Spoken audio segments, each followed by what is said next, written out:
Yo, good evening, USA, International, Canada, Long Island, aka Strong Island, plus the five spots of Brooklyn, Bronx, Manhattan, Staten Island, and Queens. This is your man G Money Stacks, aka the Greginator, YouTuber, host with the most misunderstood lonely nomad, the man who holds the back doors of the Q5 and N24 buses, Queens, New York native, and of course, unstoppable independent podcaster, and of course, Queens, New York native, of Lawrence, Queens, New York. And you're rocking with the 305th episode of Off the Meat Rat Chainz New York Avenue podcast. I do apologize for the delay because of the Wi-Fi situation and everything else in between. So I just want to put it out there that I had to reset my Wi-Fi. So you know what I'm saying. So um, so yes, we are live and direct from StreamYard alongside with YouTube, and aside myself is the Instagram live feed of the podcast show page. Make sure you turn on your notifications, especially follow the podcast on Instagram as well.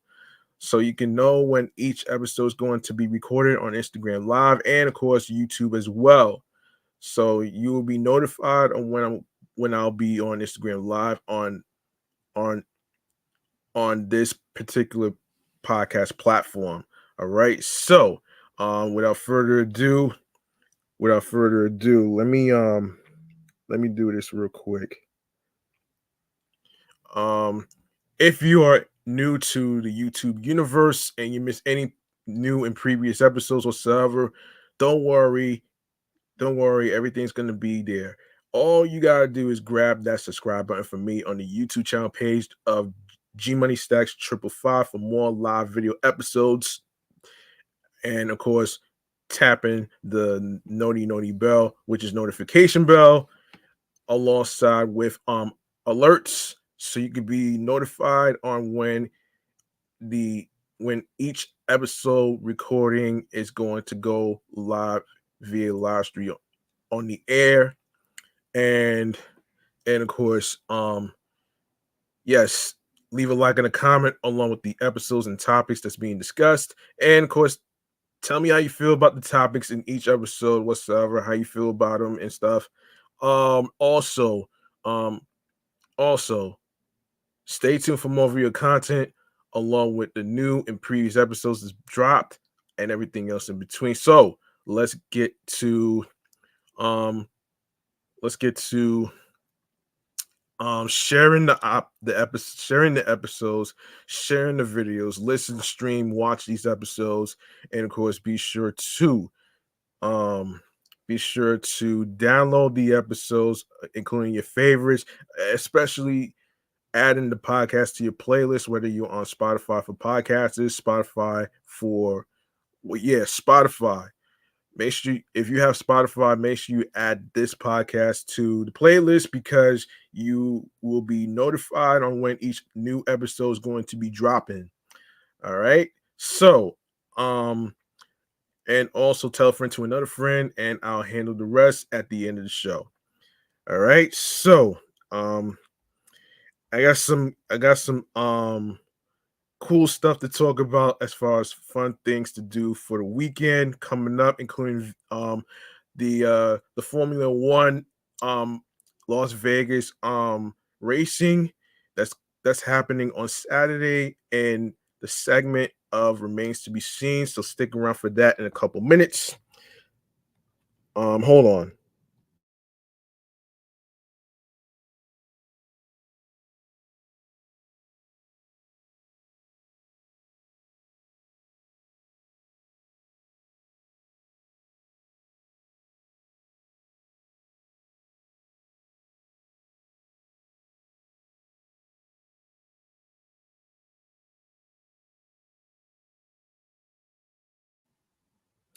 Oh, by the way, folks, um, if you love this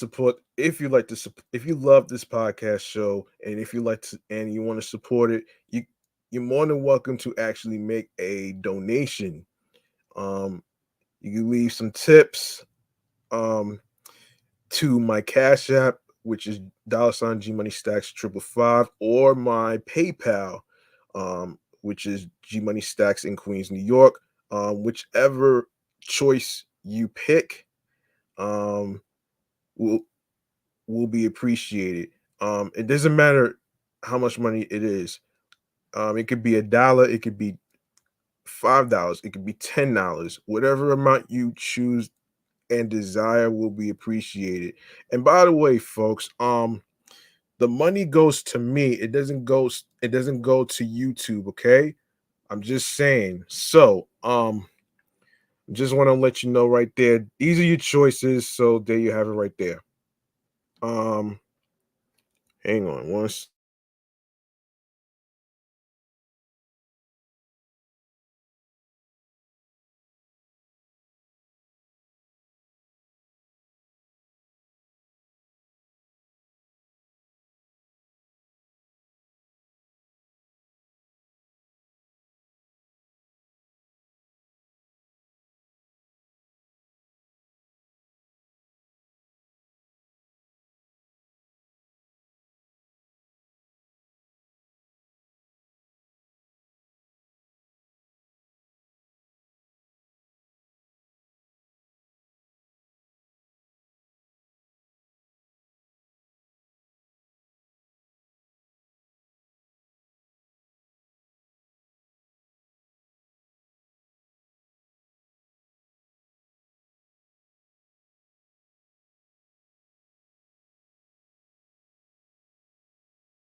Sorry about that. What do you say we go to the first segment right here, which is the New York Mass Transit Files?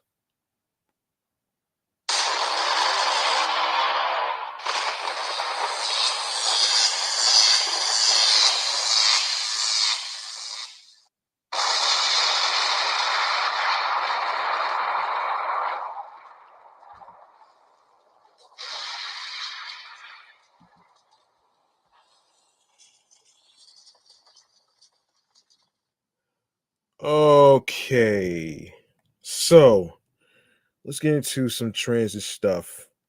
We got some transit stuff to talk about here. Let's see. So what we have here is okay. So hang on.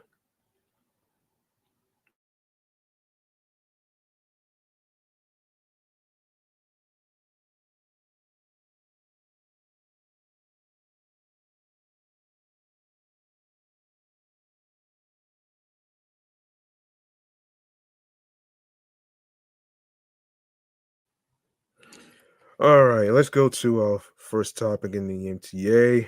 Let's get into it here. So MTA is considering ways to sustainably cool down scorching subway stations. This is from amny.com. All right, so the MTA is looking into ways to cool down its notoriously sweltering underground subway stations as climate change leads to hotter summers, the agency announced on Thursday. Good luck with that.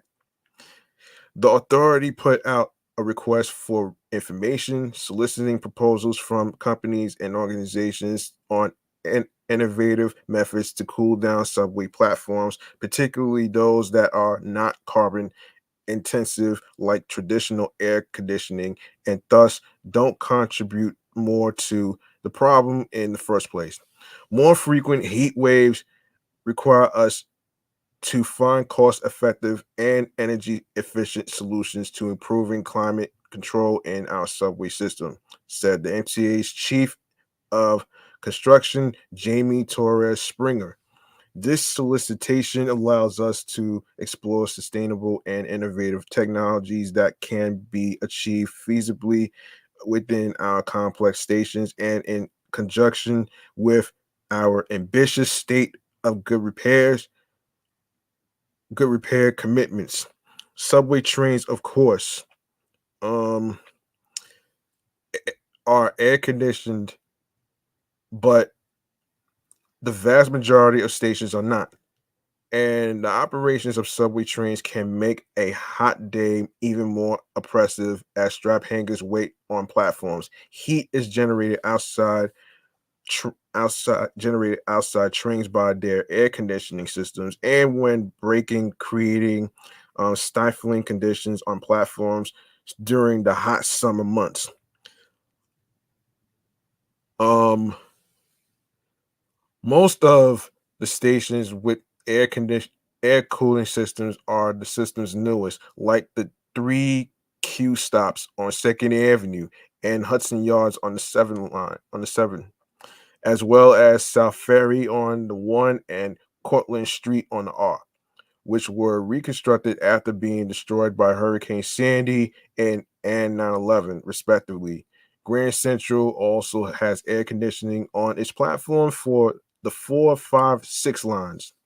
The lion's share of stations, however, are decades or even a century old and were built in a way that can't accommodate traditional cooling systems.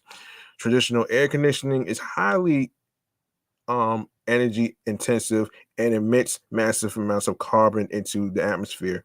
The Department of Energy's Natural Renewable Energy Laboratory estimated last year that air conditioning is responsible for 1.95 billion tons of carbon dioxide emitted annually, about 4% of global greenhouse gas emissions.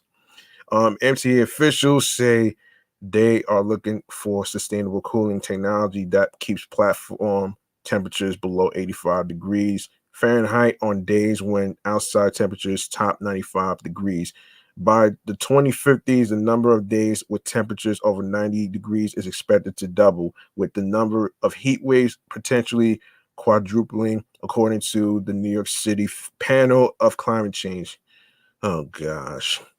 The transit agency has previously committed to slashing 85% of its carbon emissions by 2040, in line with with but faster than the state's own decarbonization goals, with a large part of that coming from electrifying its nearly 6,000 buses.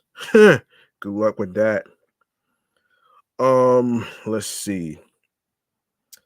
All right, so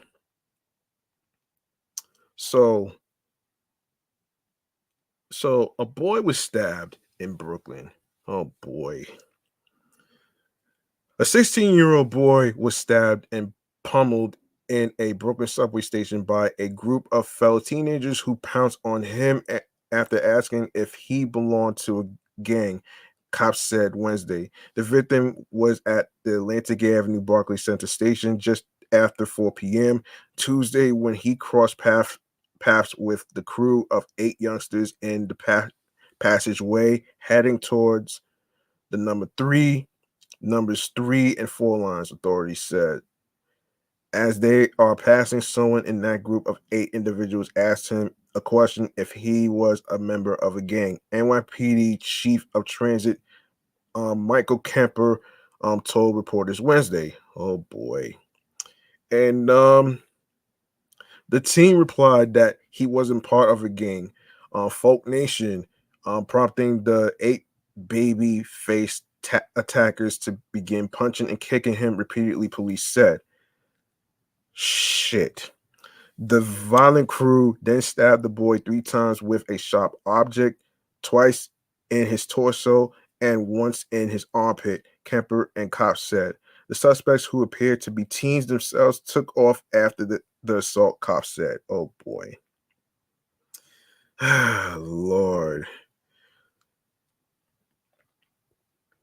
Man, we in 2023 and teens are doing shit like this?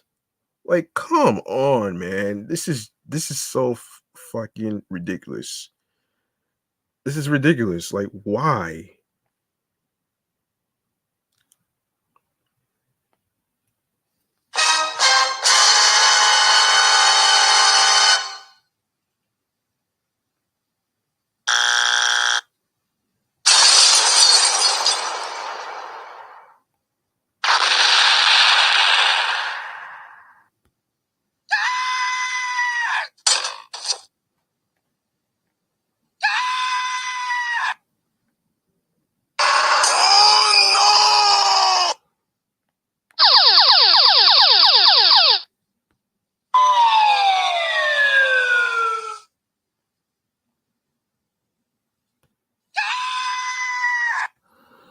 All right. So, oh boy. Oh boy.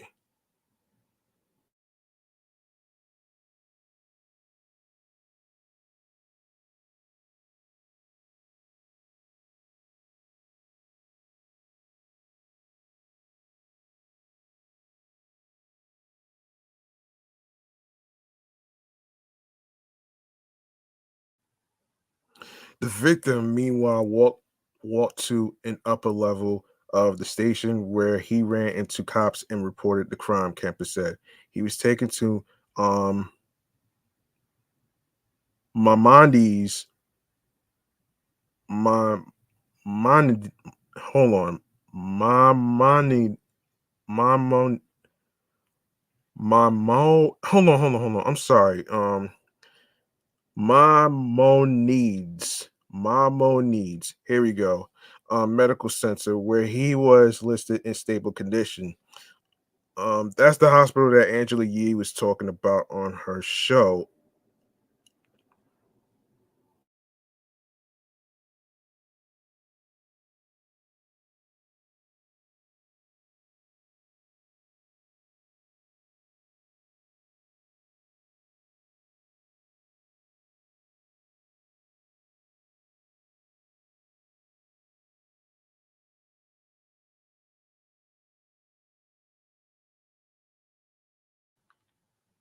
The stabbing was captured on video.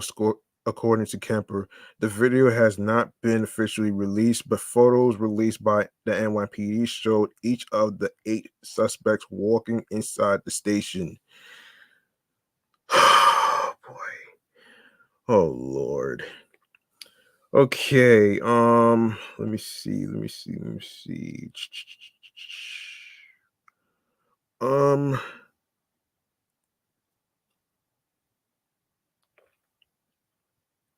Okay. Let's get into YouTube. Hold on.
All right, let's get into um YouTube and this whole artificial intelligence shit.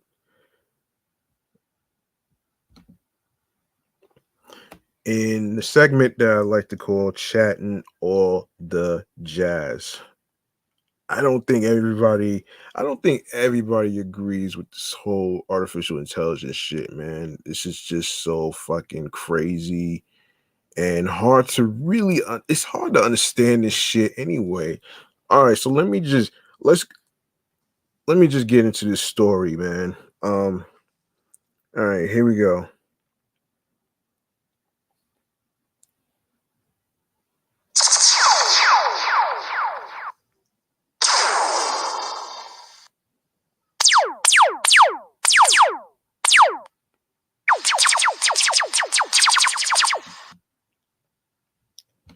Okay, um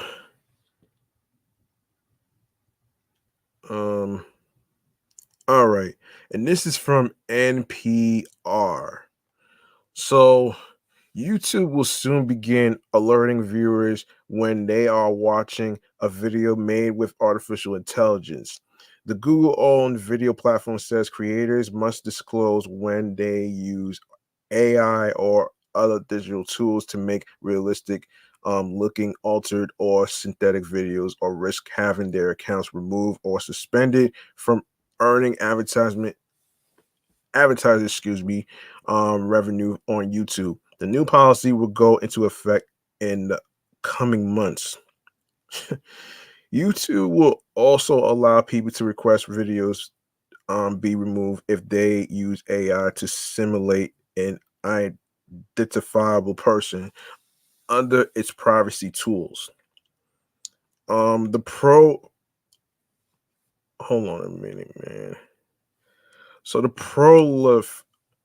proliferation of generative artificial intelligence technology, which can create life like images, video, and audio, sometimes known as deepfakes.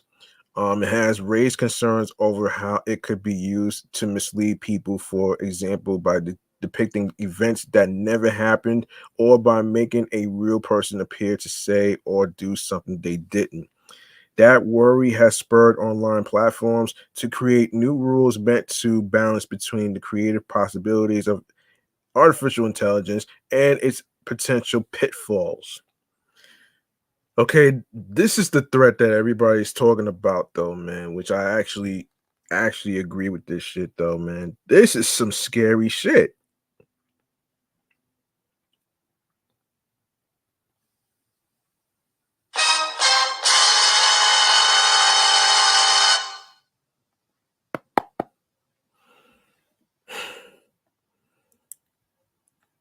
And I told them my cousin about this too, man. But at the same time, what I was trying to tell him is that, the thing with artificial intelligence to me is just you're just copying and mimicking people's voices. You're trying to steal their work and all that jazz shit, which is not funny and it's not fair at all. And it's a threat to people and of course humanity too.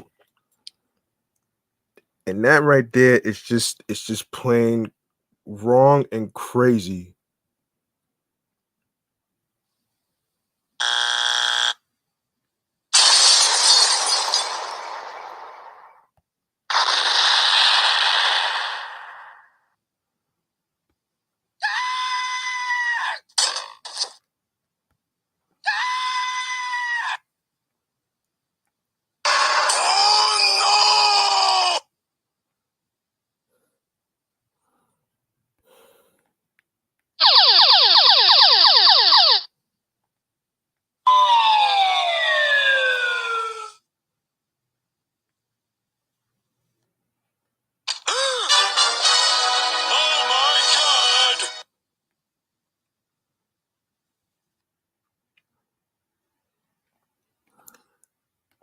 That screams a red flag to me.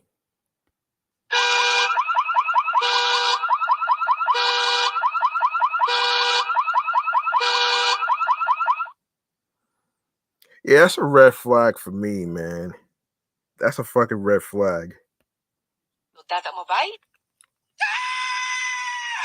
That's a red flag to me, man. Like, what are you doing, man? That's a red flag to me. That is a red flag. Um, jeez, damn, son. Hmm.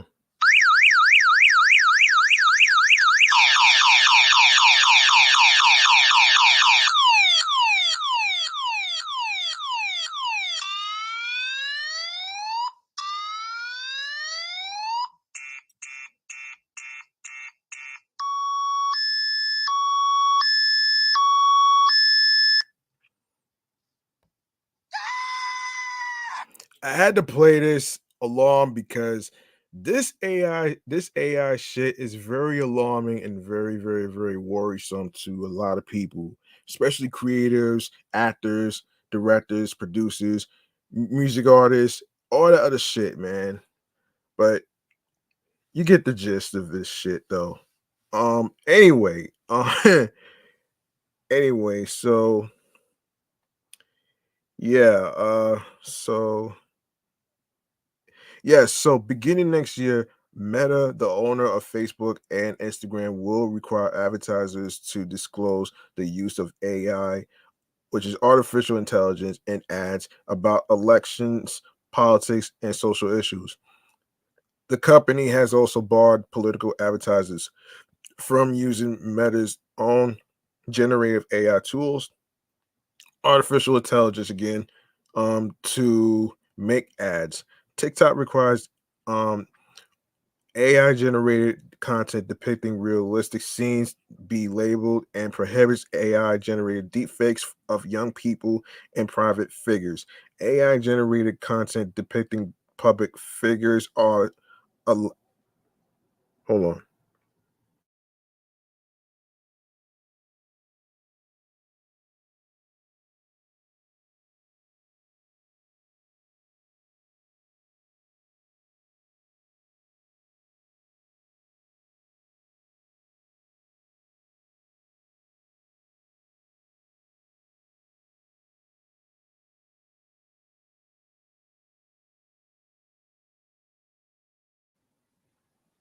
Yeah, are allowed in certain situations but can't be used in political or commercial endorsements on the short form video app.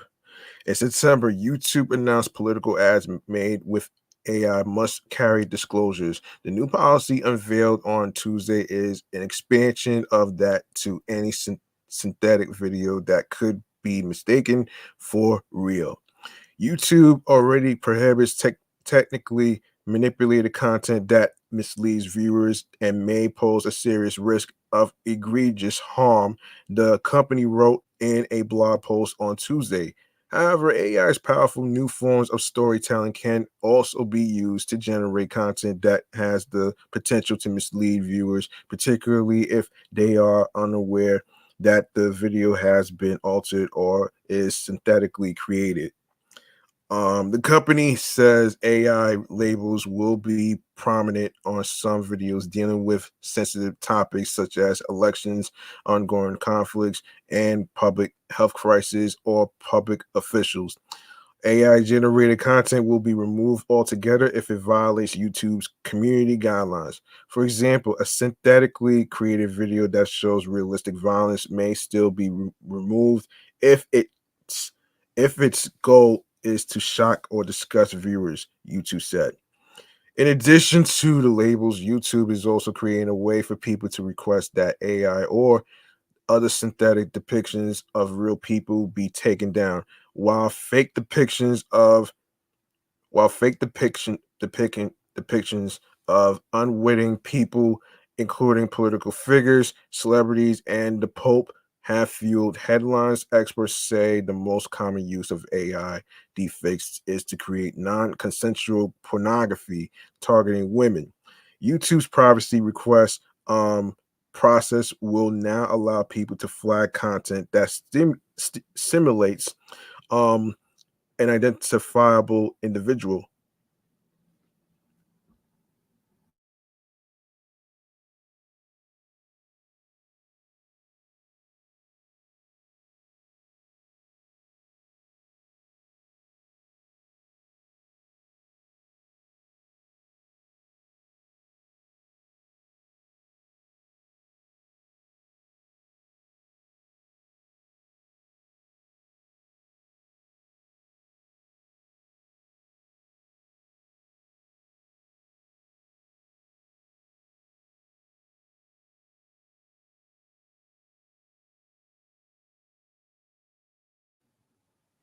Including their face or voice. The company says it will consider a variety of factors in deciding whether to go ahead with removals. That includes whether the video is parody or satire. Satire. whether the person is uniquely undefinable, and whether it involves a well-known person or a public official, in which case there may be a higher bar, YouTube said. Okay, next we are going to talk about why going viral is overrated. Um, and this is from the growthconcierge.com website. So, going viral has the ultimate goal for many marketers and businesses, with countless articles and guides detailing the steps to achieve this elusive feat. This is one of the main topics that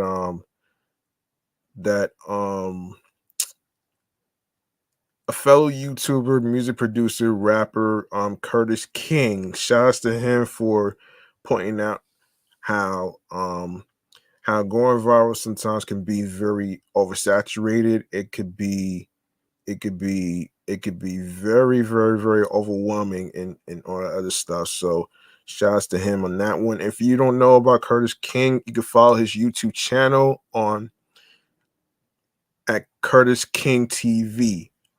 That's his YouTube channel. Go subscribe over there so you can actually get some pointers from him. All right. So, however, the truth is that going viral is not the ultimate marketing goal. In fact, focusing solely on viral marketing can be a waste of time, resources, and energy. While going viral can certainly provide short-term benefits,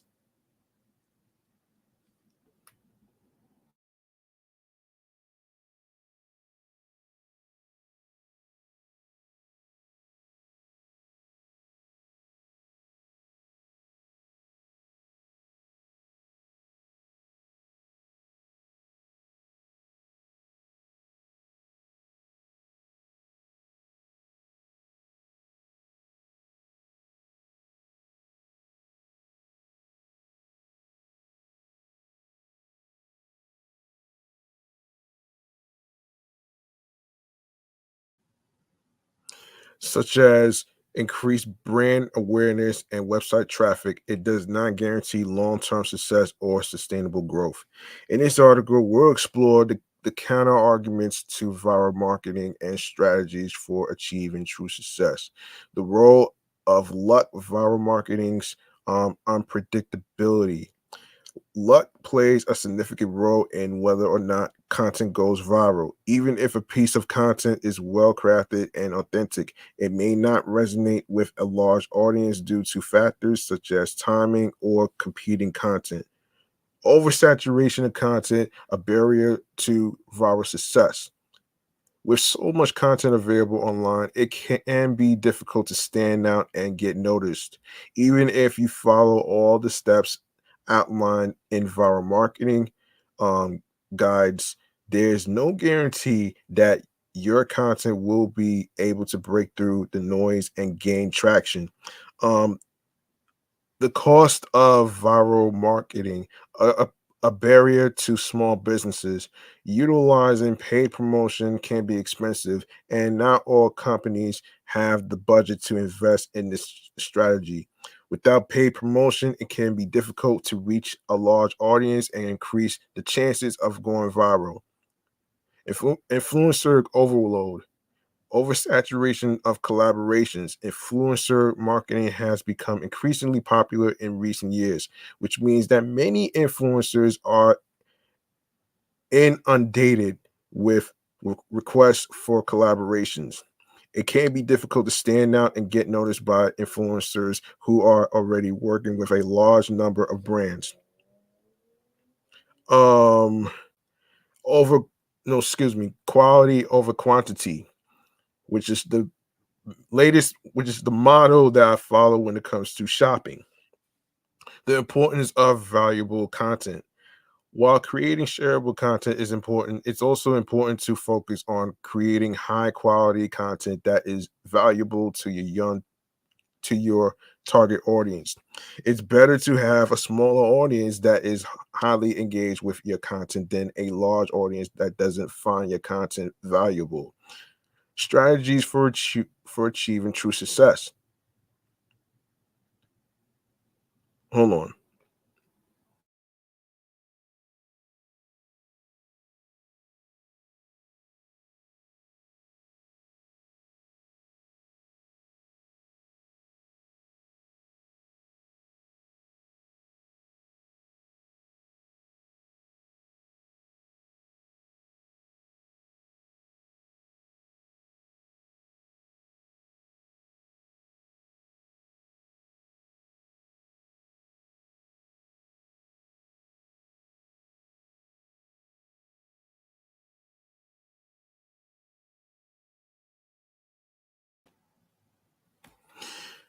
Despite these counter arguments, there are still strategies that can help increase the chances of achieving true success. Here are some specific examples. Number one, understand your audience. Conduct market research to understand your target audience's interests, values, and emotions. This will help you create content that resonates with them. For example, um, Netflix's social media team does an excellent job of understanding their audience and creating content that speaks directly to their interests. Creating valuable content. Number two, um, focus on creating high quality content that is valuable to your target audience. This will help you build a loyal following and increase engagement. For example, the Damn Daniel video that went viral in 2016 was visually appealing and funny, making it highly shareable. Number three, build relationships with your customers.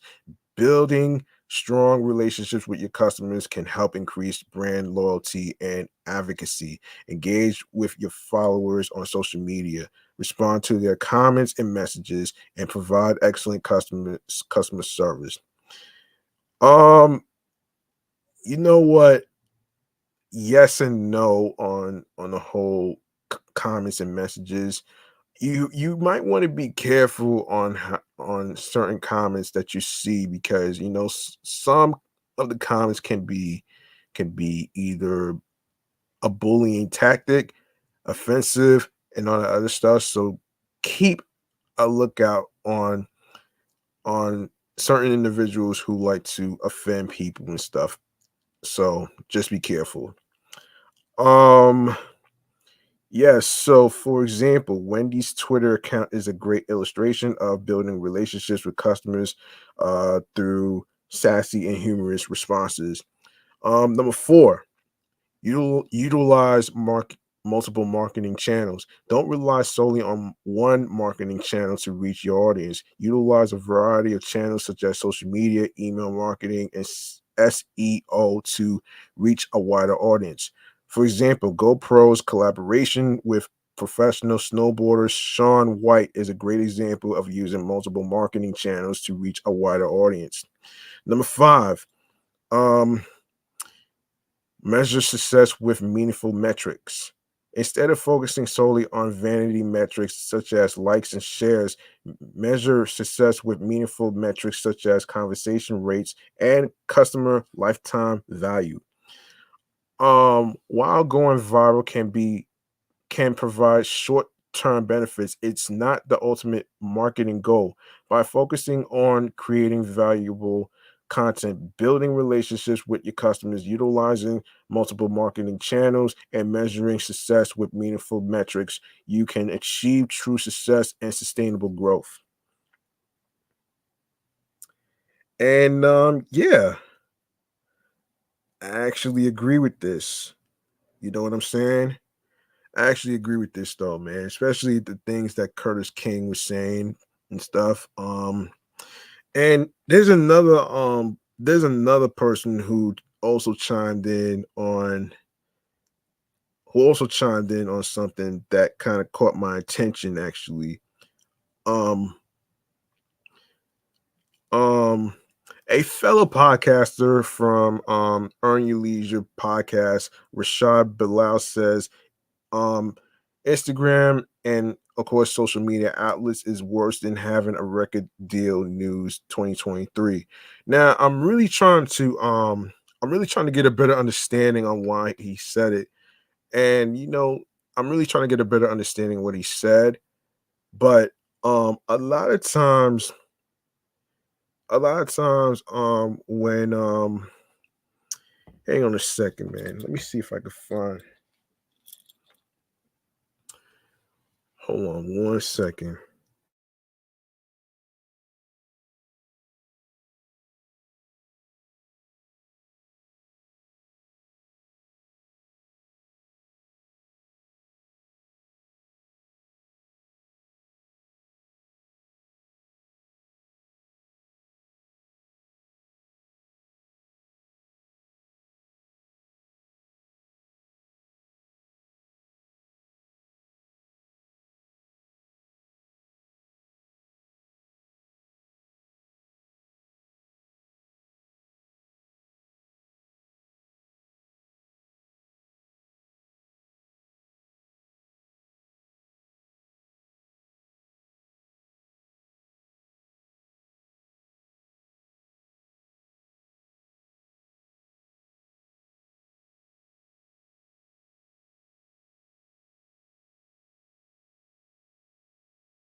Sorry about that, folks. I was trying to look for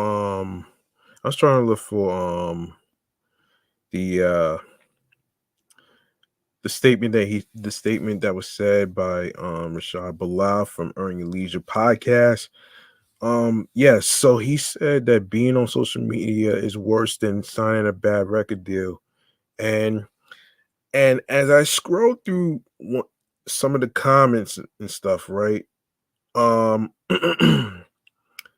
and And and there's several comments that I liked actually. So one person says, I disagree. The purpose of social media is not to be used as a platform to give free content away, it's to be used as a tool. Alongside your grind and hustle in real life, and then truthfully believe that it will um, ex- expedite your journey to success, and that has happened, and is happening for so many. Look at it different, folks. And let's see. And yes, he's talking about people signed to labels doing it. No, he's talking about people in the comments who are so against signing bad deals or criticizing Diddy, but are on IG and other platforms willfully giving away content to IG the moment you hit send. Um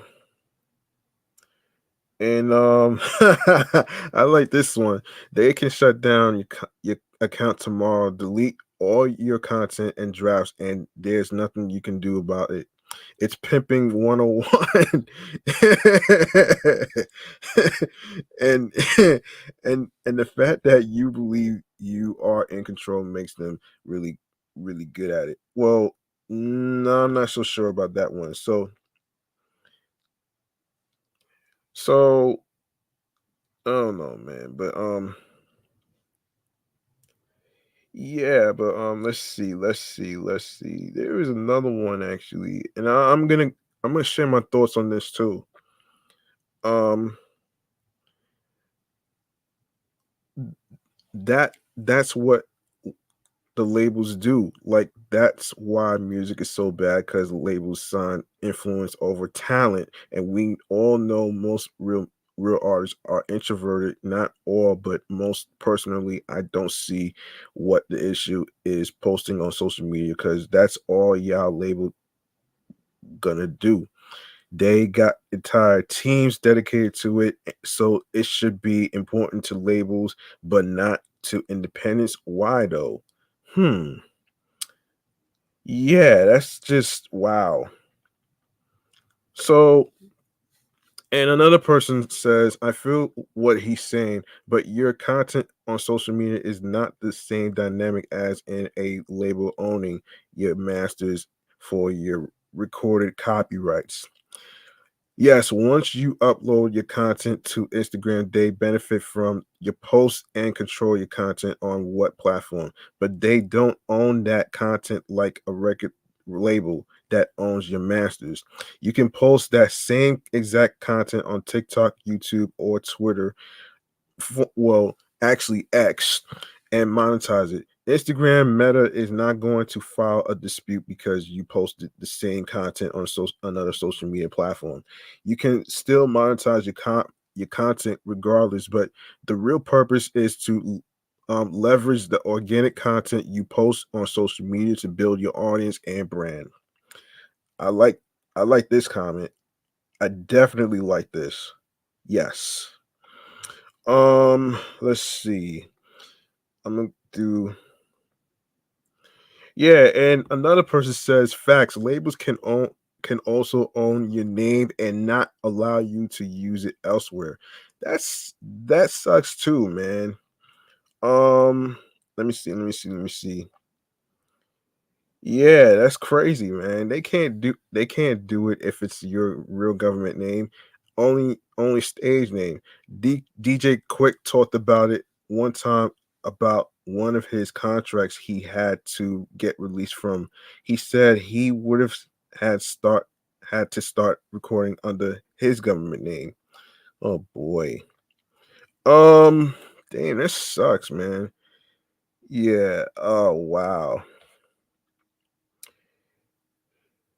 Oh boy. That sucks, man. Um, yeah, yeah, actually, well, now compare social media to record labels. Um, it's a little it's a little bit of a stretch though, you know what I'm saying? And look, I think the differentiation between, people posting on social media as far as promotion goes, as far as the music, as far as like their podcasts, their radio shows, and all that other stuff, it's just a way to get the recognition. You know what I'm saying? Yeah, it's just to get recognition. Um, yeah, to get noticed. That's what it is. And and going viral is not the only thing that could get you noticed though. I mean, there's other ways to do it though. As we as I actually scroll through, being um viral is overrated. So, you know what I'm saying? And if you didn't understand why going viral is overrated, you're more than welcome to listen to episode 305 again so you could get a better understanding on why it's overrated. And that's the same shit that Curtis King was talking about. And I have to give props to him, man. You know what I'm saying? I mean, he knows what he's talking about, man. Cause he's experienced all this shit though, man. And I remember one of the videos he was talking about why he took his music off of Spotify because you know little that everybody don't know is that Spotify don't really they pay people based on the amounts of streams, but they don't pay you a lot of money. That's the only issue. So that so that right there is just crazy though. But yes and no on what Rashad Bilal was saying on Earning Your Leisure podcast and stuff. But it's just like I get what he's trying to say, but it's a bit of a stretch. You know what I'm saying? It's a bit of a stretch to make that comparison. Now, as far as like, you know, owning your as far as your masters and stuff, it's look, there's some people who there's some people who sell their masters to get money. Like people like the Brat, Justin Bieber, and all these other music artists out there who are just getting money by selling their masters. I mean, it's just you know what I'm saying? And yeah, it's just I mean, it may work for some people by selling their masters to get some money, and other times it doesn't work. So, you know what I'm saying? That's the differentiation between record labels and social media and stuff. The only difference with social media and record labels is that social media you social media doesn't have masters and stuff, man. Um, people signing the bad record deals. Yeah, I get it. I get that shit. You know what I'm saying? And and I get why certain people um certain people like Currency who you barely hear on radios because he's independent. He's not under a label. And and I get what he's saying. I get what Currency was saying and stuff as far as like, it's kind of bad in a way to be under a bad deal, a bad contract, or whatever case scenario may be. So, to all the music artists out there and that's independent and stuff, man. Look, kudos to you, man. You know what I'm saying? because you don't want to be tied down to a record label that's not gonna really that's not gonna really care too much about creativity. They just care about money and all that other stuff.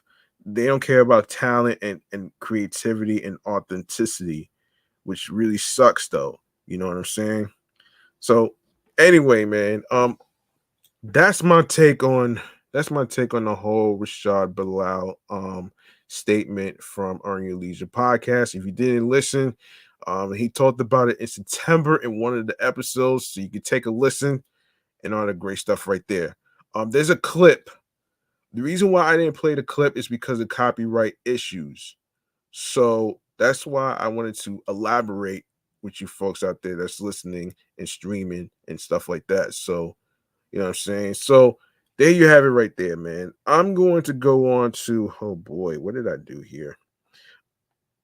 Um yeah.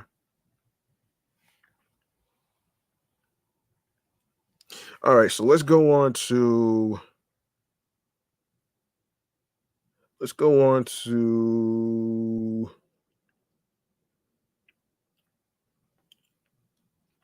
all right, let's go on to Drake.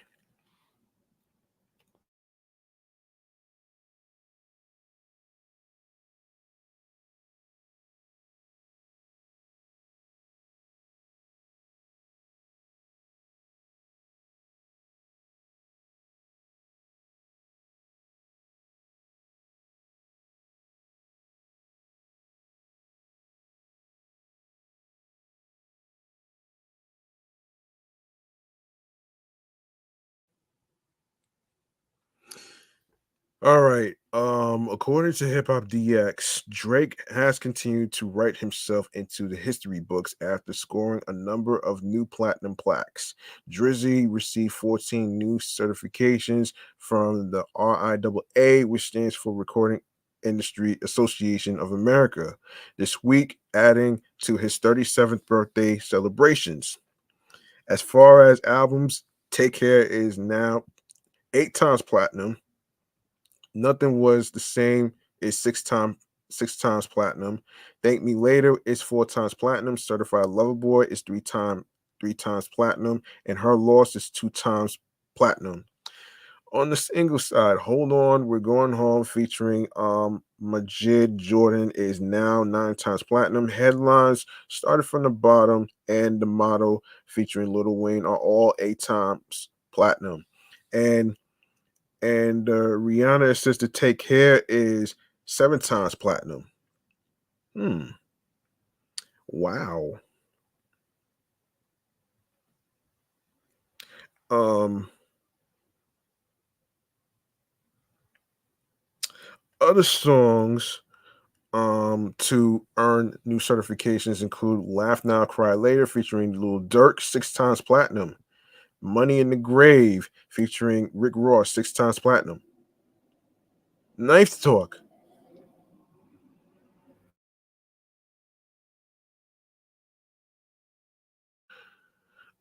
Um Yeah, wait. Yes. So other songs to earn new certifications include "Laugh Now, Cry Later," featuring Lil Durk, 6 times platinum. "Money in the Grave," featuring Rick Ross, 6 times platinum. "Knife Talk," featuring 21 Savage and Project Pat, 5 times platinum. "Wants and Needs," featuring Little Baby, 5 times platinum.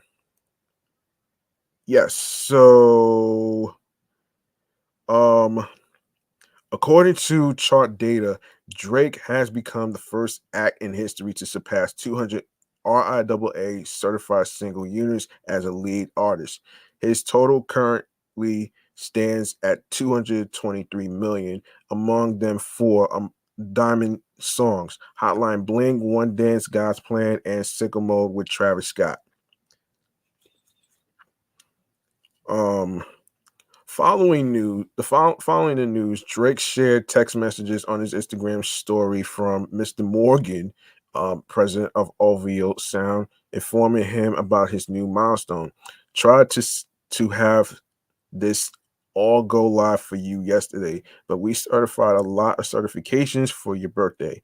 The messages read Drake now has 220 223 million RIAA digital certified song units as a lead artist, the first artist to go cross 200 million in RIAA history. Um, yeah. So the news comes after Drake surpassed Eminem to become the highest certified singles artist in RIAA history in December 2022. At the time, Drizzy continued his record breaking run by earning 10 new plaques from the RIAA. Um yeah, RIAA. Hang on a second. Yeah, RIAA history RIAA, taking his total to 184 million singles sold. Um, Eminem was previously awarded the title in March 2022 after achieving 166 million units for his singles catalog. Wow. Okay, let's do this, man. Um, I like to I like to congratulate Drake on his accomplishments, breaking records and everything else as far as the RIAA, as far as like the singles and everything else in between. So let's make some noise for Drake. Let's make some noise for Drake and his accomplishments.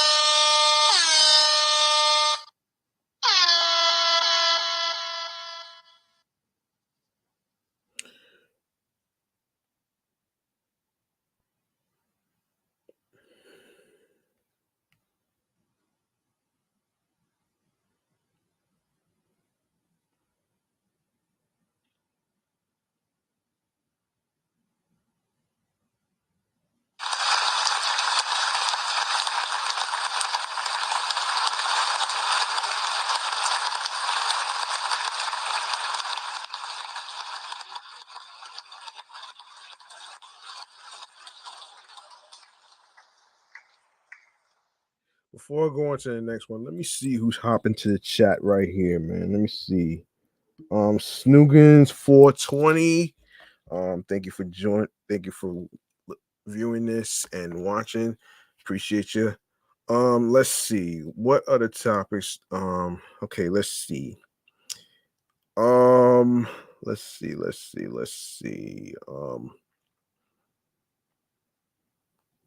Yes, Genuine. Let's go to Genuine.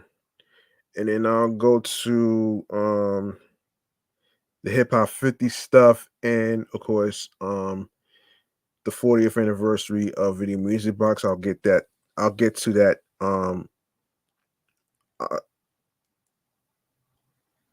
wait, there's another thing I want to actually get into.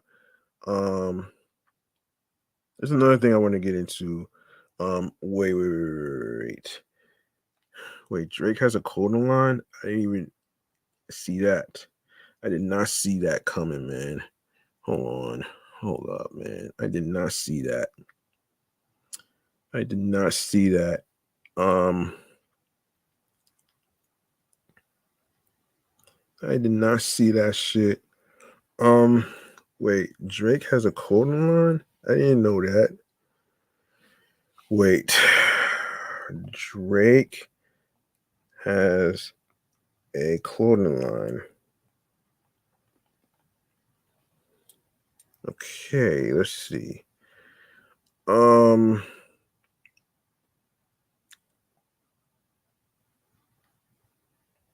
let's see. Um, let me see. Let me see.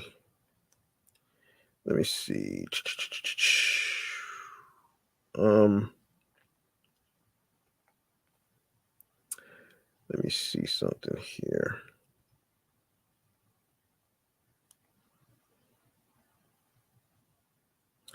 Um, Let's see. Let me see. Oh wait.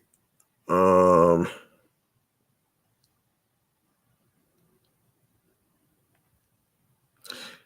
Okay.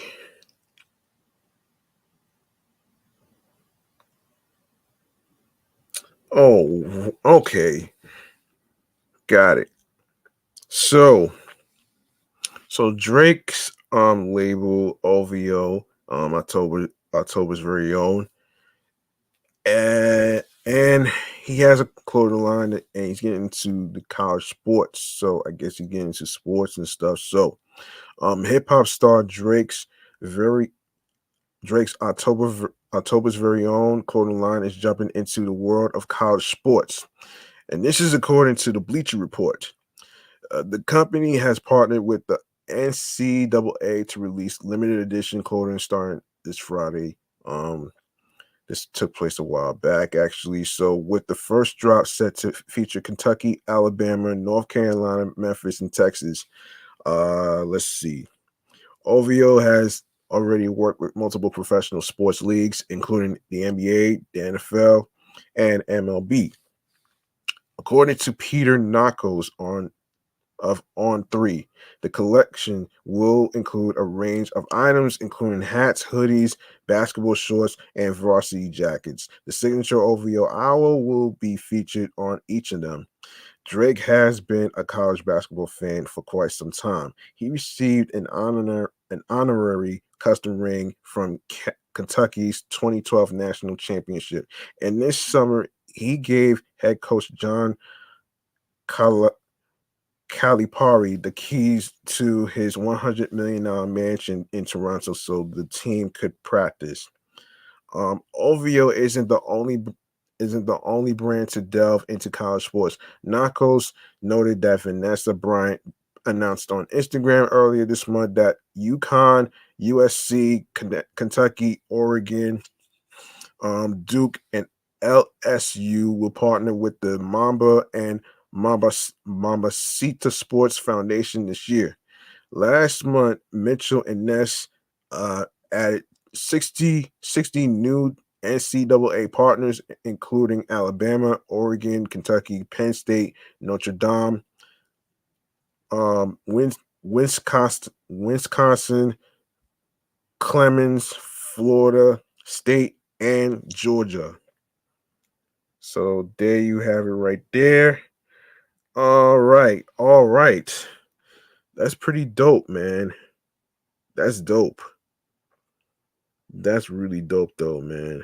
Um that's dope, man. Seriously. Wow.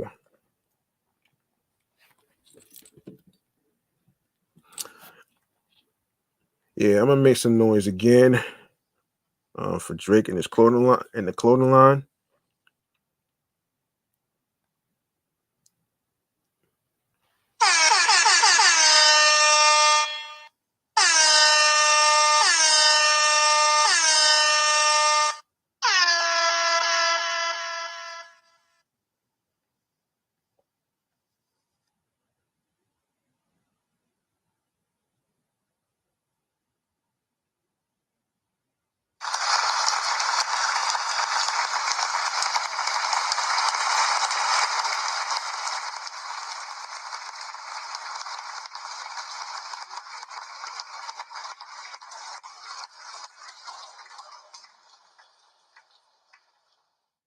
Um wait, there's another yeah.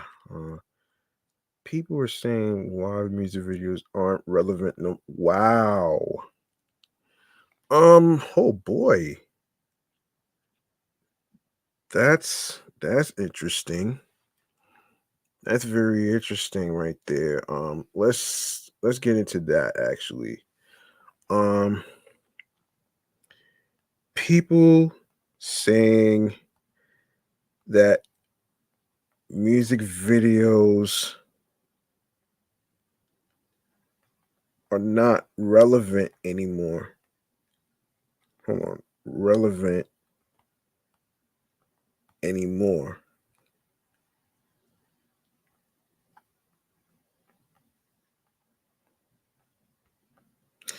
This is bizarre and crazy. Oh boy.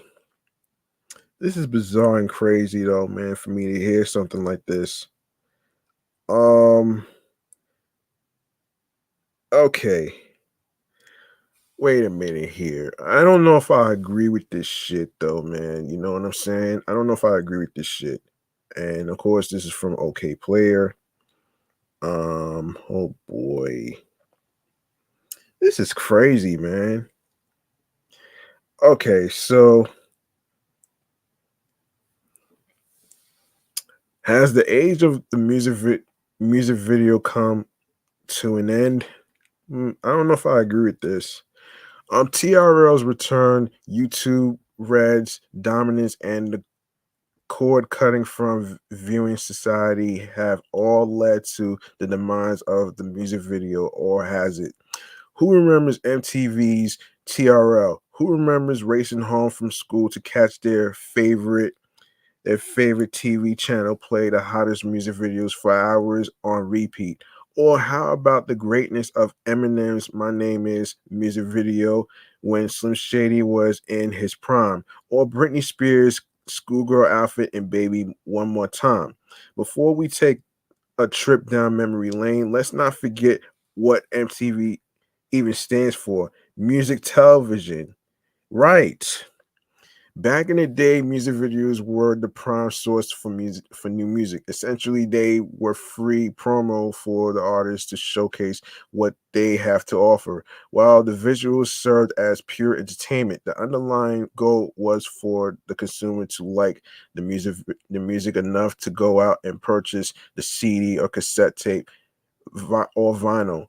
In return, the masterminds of the video got paid, and the artist's record sales go up. It's a win-win.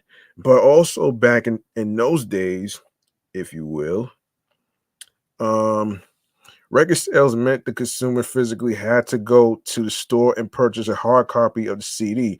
Nowadays, the surge of music streaming platforms have completely taken over. There's no longer a need for CDs and consequently no longer a need for music videos, which kind of sucks. But let me explain. In this day and age, technology, social media, and all things digital seem to be growing at an exponential rate. Just look at how MySpace came and went. Um, we'll never forget the greatness and joy in choosing your top eight. While the majority of the 2000s era was saying goodbye to CDs, this era, it's RIP to music videos. I don't know if that's necessarily true. I'll explain after this. Artists are spending their own money to create these visuals only for the viewers to hop on Spotify or Apple Music to stream the song for free. This leaves a domino effect where record label personnel focuses their efforts elsewhere. Um so who's to blame, you ask? Look no further than the internet. Just look at what happened when MTV decided to relaunch their TRL series. Not only was the content extremely underwhelming, it was bashed and ridiculed by fans and music industry execs alike. With this generation's ADD ADD ad combined with the zero point 0.1 second response time from Google, there's no need for a Carson Daly curating the latest visuals from popular artists. Let's be real. Would you rather watch an underwhelming performance by Playboy Cardi performing Magnolia, or Joe Budden and DJ Academics go at it on Everyday Struggle? I personally choose the latter. Ask yourself this: could you really dedicate an hour of your time sitting on your couch watching music videos play one after another? The answer is probably not. Thanks to the internet, users are heading straight to the source, YouTube, to get their fix. And if they love it enough, they might share the on average 4-minute clip with their friends or colleagues. I'll never forget the day my friend asked me to hop on a call to see if I had any advice on digital marketing strategies to help break the internet with a single music video. He was brought on for the rollout for of an A-lister's music video, um, and given the task to hit 4 million views in just one day. I was speechless. After realizing I couldn't help his case, I said good luck and hung up the phone. But that also goes to show that the music video isn't dead. This artist clearly wanted to gain a little more than a pretty check from YouTube. He wanted to make history. He wanted to make a lasting memory on all of our lives. But are we open to it? Just recently, Vivo announced the top 10 music videos of the year, both globally and within the United States, which led to some really interesting finds. On a global scale, Latin music proved to dominate, claiming 7 of the top spots. This includes Despacito and hits from Ricky Martin, J Balvin, and Shakira. Meanwhile, Post Malone's Congratulations featuring Quavo dominates the number one spot in the United States, clocking in at 309,357,452 views and counting. To put things in perspective, Britney Spears' Baby One More Time video currently sits at 306,286,709 views after being released back in 2009. That's an 8-year span. While Post outshines Britney by 3 million views in just a 1 year span. Ask yourself this: do the visuals for Congratulations do for you what Britney did for me back in the day, back in the TRL days?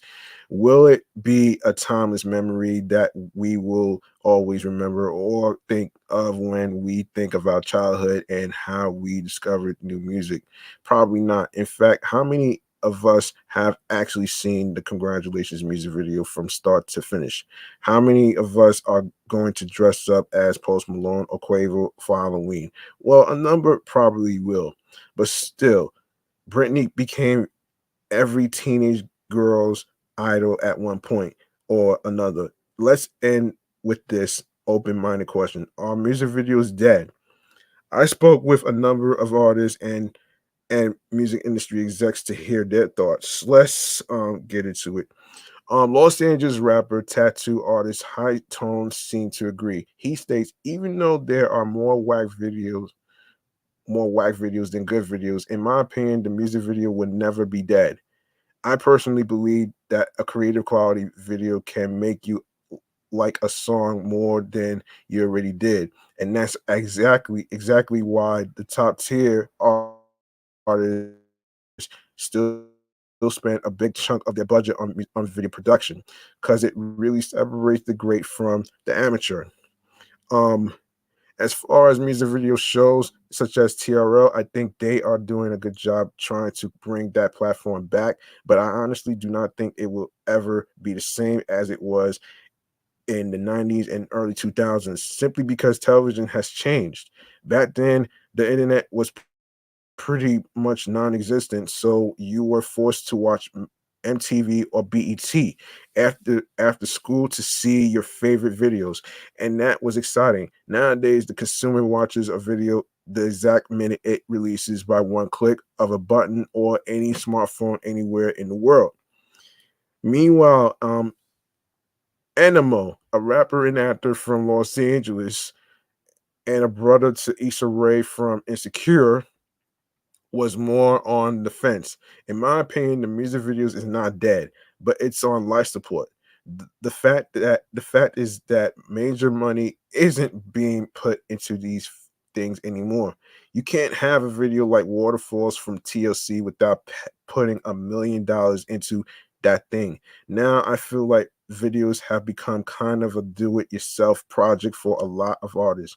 Much respect to shows like TRL and music video no, excuse me, TRL and Video Music Box, who are trying to keep the art alive. But it's definitely something that's become like a little vlog or journal for a lot of artists just to showcase their lifestyle. Immediately, I couldn't help but think about Issa Rae's cameo in anime um and M Eminem's Spice Girl video. While this clip sees the Caroline rapper pushing the boundaries of creativity and uniqueness like we never seen before. Um, the Issa Rae feature in all major outlets headlines certainly helped his case. In barely 1.5 months, the clip has already surpassed 10.8 million views. I ended up covering anime's Emmy Eminem Mine's Eminem's sold out show at the Novo in LA for Power 106, in which I ran into Issa Rae in the VIP section. When it was time for Spice Girl, the entire venue turned into a full-blown dance party. I was right next to Issa Rae and couldn't help but notice how much she loved and support the music. Not that they wouldn't have connected regardless, but there is something valuable in the existence of a music video. That something that can't be replaced. How many of us were interested in seeing Black China, aka Angela White, and Yo Gotti and Nicki Minaj's Rake It Up music video, or Queen Bey's surprise full length Lemonade visual album? Leave it to Justin Hunt, LA rep for Empire and former in chief at Hip Hop DX, to defend his case. Absolutely not. While videos don't necessarily have the same replay value as streaming the track alone, visuals are immensely important in providing an opportunity to connect with an audience, to tell a story, to add um a powerful layer to an impactful song. If anything, we're seeing an increase in an importance to music videos. Music video budgets are returning. Additional streaming platforms away from just YouTube. YouTube now showcase music videos. The premise is simple. Someone when why tell someone something when you can show them? Adam from No Jumper, who works very closely with artists whose entire career depends on YouTube videos, defends the case even further. How are music videos dead when putting dope visuals on YouTube is like all the rappers care about? A better question is how much longer audio is gonna exist on its own because everyone would rather watch a video. Cy Ari the Kid, an Atlanta rapper signed to Birdman's Cash Money Records, gives his take. Well, depending on how you look at it, answers could be different. But to be realistic, the game has changed. Nothing to be dead. Nothing to me is dead. There are a lot of really dope videos still being done. Are directors being paid as much? No. Are labels given huge video budgets like they used to? No. Also, with TRL and other shows on television trying to bring it back, it's super dope, but they have to understand that people now know that they can watch what they want on their own time on their phones. People control the stats and numbers more than ever now. So if I don't want to watch videos at a specific time, I don't have to. But this is all just my opinion. Ashley Dingus, social media manager at Power 106, um, LA's number one hip hop radio station, reveals feeling very strongly about the topic. For me personally, the music video is not dead. It's one of my favorite things an artist can release when it comes to their music. Look at the YouTube and Vivo views. It's not dead. Online, that is the art of waiting for a video to drop on TRL after school is out? Absolutely. We live in a world where everyone gets things fast and want to consume it. Throw it out there and move on to the next thing super fast. It's sad. I miss wanting to run home for a video premiere. That is long gone. But videos are what tell the story of the song. The artist and the movement, you get to see your favorite artists use their creativity on a whole new level. Music video music video is not dead. It's just alive in a different world now. And of course, let's end on a high note. Um, IDK, formerly JIDK, a rapper out of Maryland, uses evidence to prove his point. The music video is very much alive, in my opinion. Look at artists like Joyner Lucas and his I'm Not a Racist video. It adds so much to the impact. At the end of the day, not everyone has a good imagination. So the music videos helps paint that picture. Wow. You know what? A couple of things, man. A couple of things that I want to say before I move on to the genuine story actually crowning Nas the king of hip hop. Um Look, I don't think music videos is dead, man. And it's funny because I was watching one of Curtis King's videos where that topic had came up. Now, if music videos was dead, right? Would you have heard about a Rap City 106 in Park? Would you heard about Video Music Box? Would you have heard back in the day Flavor Videos by Bobby Simmons and all these other people? Um yeah, probably not, but here's the thing, man. I have to disagree with the whole idea that music videos is dead. I don't think it's dead. Um, it's in a different. The art of music videos is in a different form. Now, it's funny. It's funny and an interesting topic, which I'm actually going to make a question out of this too. And I want you people at home that's listening, streaming, and watching. Um, if you Do you feel I'm going to pose this as a question. Do you feel that music videos is dead? That's the question I'm going to actually leave you with. I'm actually going to put that in the episode description on streaming platforms, and that way you can tell me about it. You could actually put it in the comments and all that great stuff right there. So, yes, yes, I won't say. Hang on a minute. Let me put myself on the screen, man. I won't say that music videos is dead. Music videos been around for years, actually. If it wasn't for YouTube, we wouldn't be discovering music videos on that platform.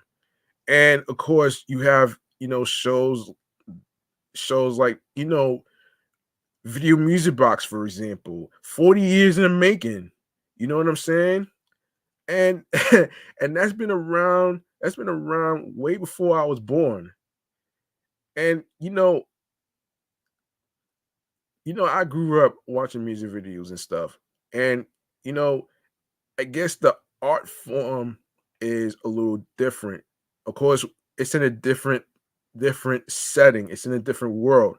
That's where I come in with the whole evolution when it comes to music videos. You're not gonna get the same music videos as you saw back in the day. It grew just like hip hop. You know what I'm saying? You're not gonna get that same format of music videos as you saw back in the day. Um, and I say that it's not dead because music videos been around for years, and I s- and to me, for someone to say that music videos is dead, obviously you haven't watched Video Music Box. You feel what I'm saying? You probably haven't watched Video Music Box 'cause it's been around for years. For those people who keep saying that music videos is dead, I want you to check out Video Music Box on Saturdays, midnight. All right? That's your homework. And you take a look for yourself for all the music videos. And you tell me if it's dead or not. Obviously, it's not dead. And that's my take on it, though, man. And I want to give props to Uncle Ralph McDaniels for keeping the art of music videos alive, especially hip hop and everything else in between. I'm gonna make some noise. I'm gonna make some noise for Uncle Ralph McDaniels. Um, even though TRL is dead, even though your Rap Cities and 106 in Parks is dead as well. Dead in the water, actually, if you will. But yeah, I'm gonna make some noise for Uncle Ralph McDaniels, man. 40 years in the making, man. Of Video Music Box, which I'll get to after Genuine.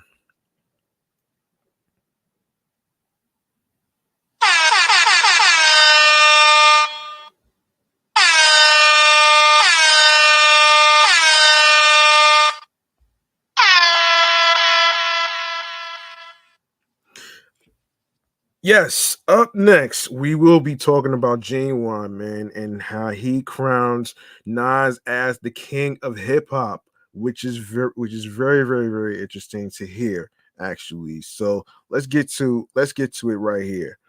Let's get to it right here. Um, let's see. Yes, here it is. Here it is.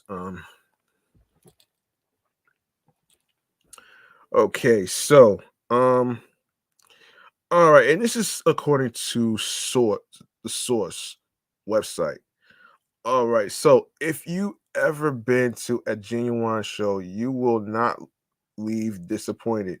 Not only does the multi-platinum recording artist perform all his hit records, but he always leaves his mark, whether he's hitting those high notes or nailing those dance moves. Um, Decades later, his viral smash Pony from 1996 remains a fan favorite, with fans singing every lyric verbatim anytime it starts playing. Other records on his all-star catalog includes So Anxious and Differences. Differences is one of my favorite songs, actually, both of which are also a favorite among fans. Um,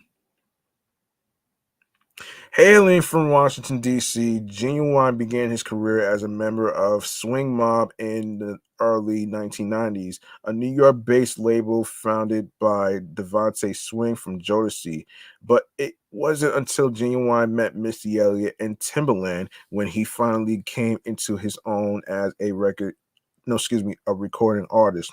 Since then, the show hasn't stopped as he continued to shut down stages all around the world. The source had the pleasure of catching up with Genuine at his show at the Novo in Los Angeles. How do you prepare for a show? Um, I prepare for a show by eating first, starting to relax. I like my alone time when it's time to go. When it's time to go on, I get busy. What are we eating right now? We've got some gumbo and some catfish nuggets. Ooh, yummy. Some greens. I'm not going to be able to eat all this stuff because I don't want to be too heavy. Who is the current king and queen of hip hop? The king, I'd have to say, is Usher. Oh, you said of hip hop. Oh, the king is to me is still Nas. I'm biased. That's hip hop. I thought you were talking about R&B. I still got my boy Usher. The queen of hip hop, I'm gonna say Missy Elliott. Best memory from the I Need a Girl Part 2 video. Me, Puff, and Loon on the highway, shutting down the highway, headed to the club afterwards. Damn, you shut down the entire highway. Well, Puff shut it down, not me. We'll take your credit. What do you miss most about music from the early 2000s? Well, it was my era, so I'm biased when it comes to that. But I don't knock what the kids are doing now because everything evolves. This is hip hop the way it is now. I do like some of the stuff that's out, Drake, J. Cole. I like some of the stuff out, but I'm stuck in my era. The 90s and early 2000s. I miss all the I miss all of the label situations. The label stuff was so fun at the time, even though the labels was dodging was dogging us, but we didn't know as youngins. We definitely love the way the music and business was being handled. It was more like a family, especially back then with me, Aaliyah, Timbaland, Missy, Player, Tweet, and all of us. But for the most for the most part, you continue on. You evolve with the music. People still come out to see the 90s, so I'm fine. How how did it feel to have Prince co-sign your When Doves Cry cover? It was definitely amazing for me because he was one of my biggest inspirations as I was coming up doing music. Him and Michael Jackson. So for him to check it and say it was good, that made me feel good about doing it while I'm doing shows and everything. Got his stamp of approval, so I'm happy. Do you love making do you love make do you make love to your own music? No, absolutely not. Favorite song to bump in the bedroom. I like old school stuff. Marvin Gaye, What's Going On. I like old school stuff. I played Jodeci too. How many girls have you gotten off Pony? I don't remember. I'm a good boy now. Back in the days, I was a little crazy, but right now I don't remember. It's been so long. That's 27 years ago. I don't remember. Does body count matter? Nah. Who's killing the R&B game right now? I gotta be honest with you. I don't even listen to radio right now. I don't even know. My kids have to tell me who certain people are. They call me to say, "Do you know this person used your music?" Of course, I gotta sign off on it, but I don't be remembering it. I like Bruno Mars. Has going viral contributed to your career at all? Probably. I'm not involved with it, but nothing has slowed up. Nothing has changed. As long as I'm continuing to move and work and do my thing, continue to make money and be able to travel and see people all over the world, I'm fine with however it's done. Can we get one of your dance moves from the scrappy GDA days? No, you cannot, because I can't do it no more. I'm too old to be doing that. That's something I learned. Some things you get too old to do. So now I'm cooling, I'm chilling, and that's what it is. And do you have a favorite dance move now? That I that I do not. I'm pretty much a slave to the rhythm. Soon as I get up there, I do whatever I do, and whatever sticks, sticks. Because everyone that leaves the show is like, damn, I gotta get my dance moves on. Well, that's a good thing as long as they leave the show remembering something I'm good. Well, yeah, yeah. Let me give some props to Genuine for for basically giving Nas um the crown of king of hip hop, man. Oh my gosh, man. I gotta really give I gotta give props, man. That's that's interesting, man, right there though. You know what I'm saying? Um, so yeah, there you have it. Um, okay,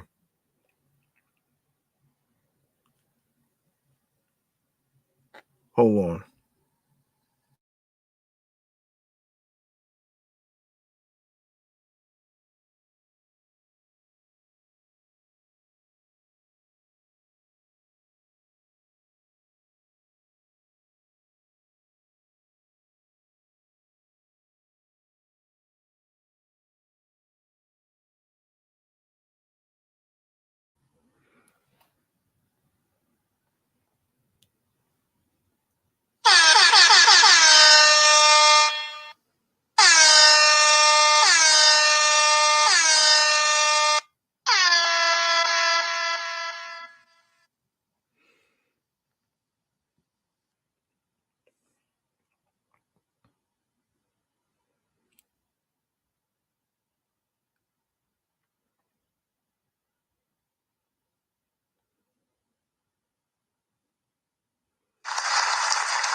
All right. Let me see what else. Let me see. Um, yes, we could go over some highlights of. We could go over some highlights of Hip Hop 50 at Yankee Stadium. Oh wait, before we do that, I gotta mention Usher. I gotta mention Usher because let me mention Usher real quick. Actually, um, hang on. Yes, so let's talk about Usher real quick.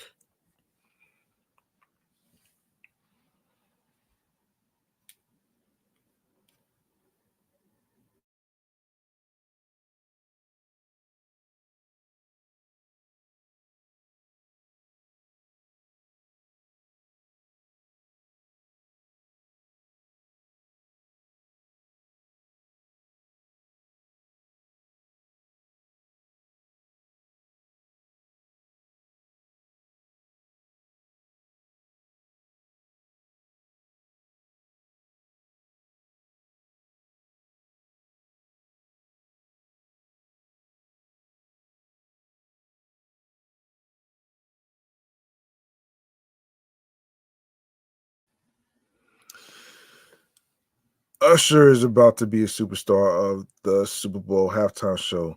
In a statement, Usher said it's an honor of a lifetime to finally check a Super Bowl performance off my bucket list. I can't wait to bring the world a show unlike anything else they've seen from me before.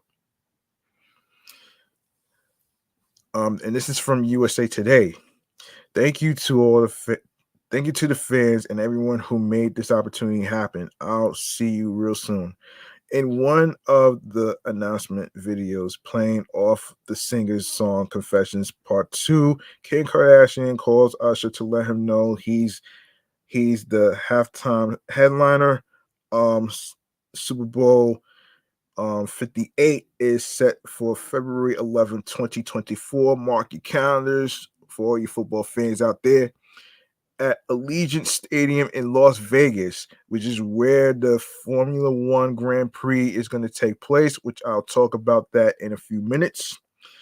I finally got the answer to those rumors. It's not about me, it's about you.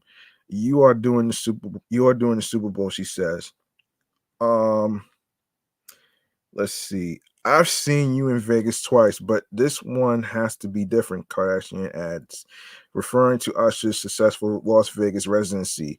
Apple Music shares several videos in the same fashion, featuring cameos from NFL coach Deion Sanders, Seattle Seahawks player Marshawn, Marshawn Lynch, Baltimore Ravens player Odell Beckham Jr., and even Usher calling up his younger self to share the news. Um, so Usher announced new album slated for release Super Bowl day. Usher, age 44, is an 8-time Grammy Award winner with 9 number 1 songs on the Billboard Hot 100 in his career. Among them, You Got It Bad, Yeah, featuring Lil Jon and Ludacris, My Boo with Alicia Keys, and Oh My Gosh, featuring Will I Am from the Black Eyed Peas. Usher has also released new music recently, including singles Good Good featuring 21 Savage and Summer Walker and Boyfriend. Usher talks new single Vegas residency. My 7 o'clock on the dot has changed. Sunday, the singer announced on Apple Music One with Zane Lowe that his upcoming album Coming Home will debut the same day as the Super Bowl. The project is a love letter once again to the legacy of my career, he teased.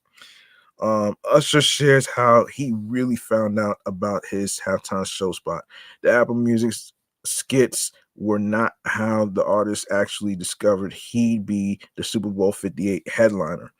Usher told Wow that he and Jay-Z talk often, but on one occasion, the Roc Nation founder told him it's time for you to have that moment, the Super Bowl.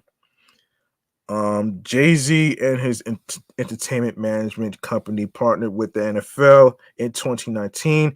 The 99 Problems rapper has since served in an advisory role to select music for the league's events like the Super Bowl and to promote social justice.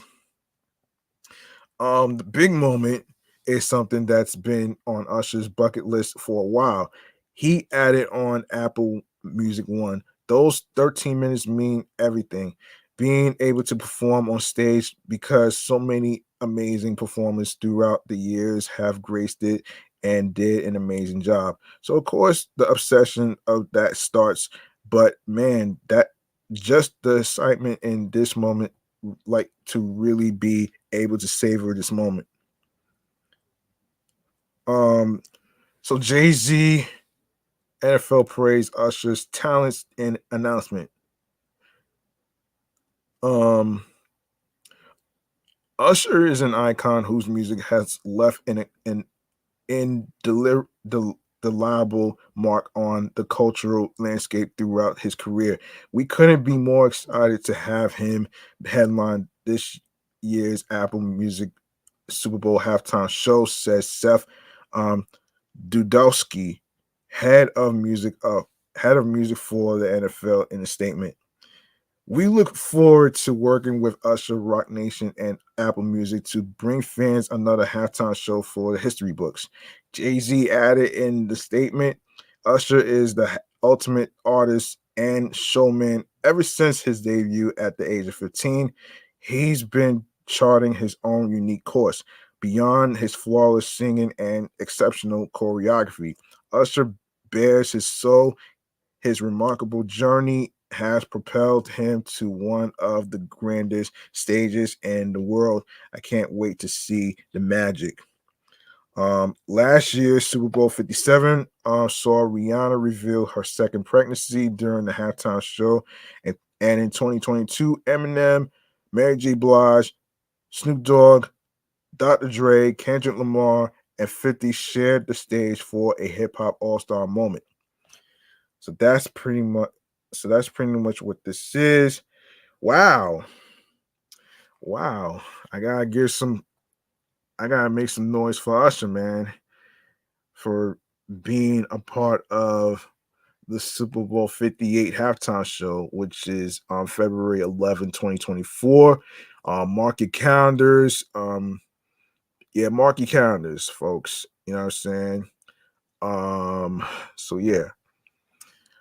So yeah, let me make some noise real quick for Usher.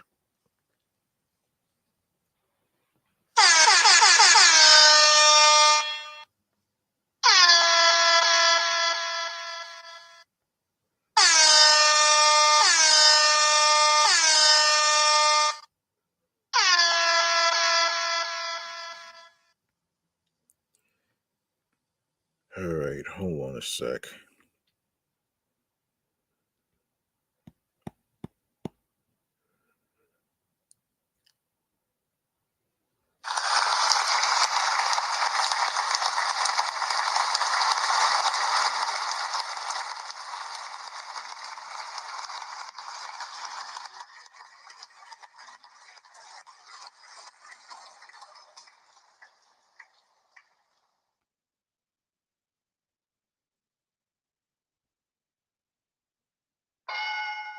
I tell you what, man. I tell you what, though. You know what's funny? I actually saw the clip. Um, it kind of reminds me of the beginning of the Nice and Slow video. That's pretty much what that. That's pretty much what that is, and and I'm like, okay, that's very creative and a dope marketing for that shit, though, man. That's very dope, though. So yeah, congratulations to Usher for being a part of the halftime Super Bowl 58. I'm looking forward to seeing him in action. You know what I'm saying? So let's see. Let me see. Oh boy. Major labels lying about album sales and streams. Let's see if I have time for that though, man.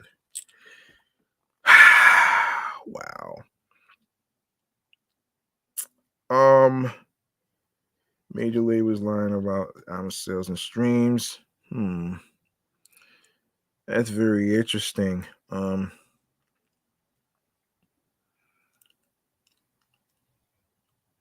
You know what? I want to save. I want to save that topic for another time. I'm gonna save that for another time. Um, I'm gonna save that topic for another time. Actually, I want to get to.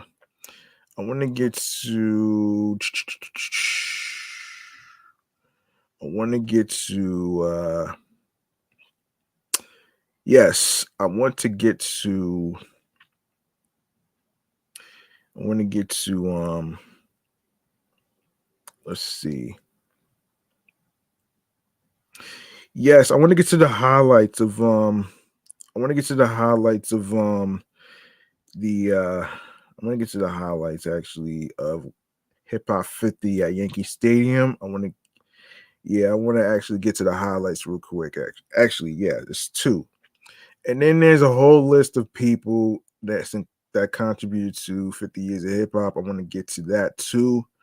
I'm not gonna have time to talk about um labels lying about streams and stuff. I'm not gonna be able to get to it. So let me try to get to the highlights of hip hop 50 and stuff. So um um of course, the name of this episode is 40 for Video Music Box, which is 40 years, and 50th celebration of hip hop. So that's 40 years. So that's 40 for Video Music Box and 50th celebration dedicated to hip hop. So there you go right there, man. All right, so let's go over the highlights of um what went down this year actually, and that happened during the summer. So this is according to NPR. For the 50th anniversary of hip hop's birth, some heavy hitters performed at Yankee Stadium Friday night in the Bronx, right where this music was born. The all-star lineup included artists like Run DMC, Lil Wayne, Snoop Dogg, Eve, Wiz Khalifa, and Nas, and an exuberant celebration called Hip Hop 50 Live. Tens of thousands of people pressed into Yankee Stadium to witness what promised to be an epic night inside, while artists like the Sugar Hill Gang were already performing. Many fans outside were still waiting for hours to make their way into the ballpark. Folks of so many different generations told NPR what this night meant to them. Um, and um, and one brother and sister from the Bronx, Rob and Carmen, were decked out in full Run DMC style with Kango bucket hats, Adidas tracksuits, and Adidas superstars on their feet. They were not the only ones dressed in honor of their hip hop heroes. I was born and raised in this area, Rob said. I was around hip hop before records were made. I was in the park with all these guys. So to come 50 years later is incredible. One young man from Harlem named Greg showed up with a friend because his mama told him it would be an education in the genre. It was kind of a thing where my mom was like, it will be good old fashioned um hoop hoopity hop, he said. And I was like, yeah, sure, why not? Well, that's exactly what they got. It felt like a royal procession through many eras of the culture, and the founding parents of hip hop were there. DJ Kool Herc and his sister Cindy Campbell, who threw the block party 50 years ago. This year, no, excuse me, this week, that is now considered a canonical event. Slick Rick performed, so did Dougie Fresh, Cool G Rap, Fat Joe, Lil Kim, Eve, Ashanti, and members of the Wu Tang Clan, including Ghostface Killer and Method Man, among many others. While the show was heavy on New York artists, the South got some representation, notably with both T.I. from Atlanta and New Orleans. Lil Wayne, Snoop Dogg ruled the stage as a California king. One of the night's big surprises was a collaboration between Nas, who was expected to do a set, and Lauryn Hill, who's always late as usual, who was not on the bill. um, Nearly 8 hours after the night started, the show finally closed with a performance by Run DMC in what was billed as the trio's last show ever. By the time they got to my Adidas, my many fans in the crowd were waving um, pristine, pristine white superstars in the air. It was a sweet send off, and despite being nearly 2 a.m., the crowd was still buzzing. All right. So I managed to look up a list of DJs, a list of people, a list of people I try to look for. So let's go into it right here. Let me see. Oh boy. Let's see. All right, let's take a look here. All right, let's take a look. All right, so and this is from rediscoveringblackhistory.blogs.archives.gov. So to the hip hop and you don't stop, a tribute for the 50th anniversary of hip hop. All right, so um A Great Day in Hip Hop, Harlem, New York by Gordon Parks, 1998. This year, we celebrate the 50th anniversary of the birth of hip hop. Rap, a genre of popular music rooted in funk, disco, and soul that encompasses the cultures of Black and Brown people in one part of hip hop culture. It tells the stories of joy, sorrow, love, hate, success, struggle, pleasure, and pain. With its beginnings in New York City, the key foundation of hip hop, of course, which includes DJing, MCing, breakdancing, and graffiti art, have spread across the country and the world and have influenced all aspects of everyday life. Elements of hip hop are found in fashion, language, entertainment, pop culture, and even politics. These last 5 decades saw hip hop evolve from house parties in the Bronx to the global stage. Um, and it's like a jungle sometimes makes me wonder how I keep from going under. And this is from The Message, Grandmaster Flash, and the Furious Five. In the late 1960s and early 1970s, New York City experienced an economic decline similar to that of the Great Depression, which caused the city to cut funding for schools, job training, and the arts. There was an increase of unemployment, violence, drug addiction, and homelessness. Additionally, absentee landlords, particularly in the Bronx, allowed their properties to fall into disarray and would rather let them go up into flames than make repairs. This borough during the mid 1970s looked and felt like an abandoned war zone.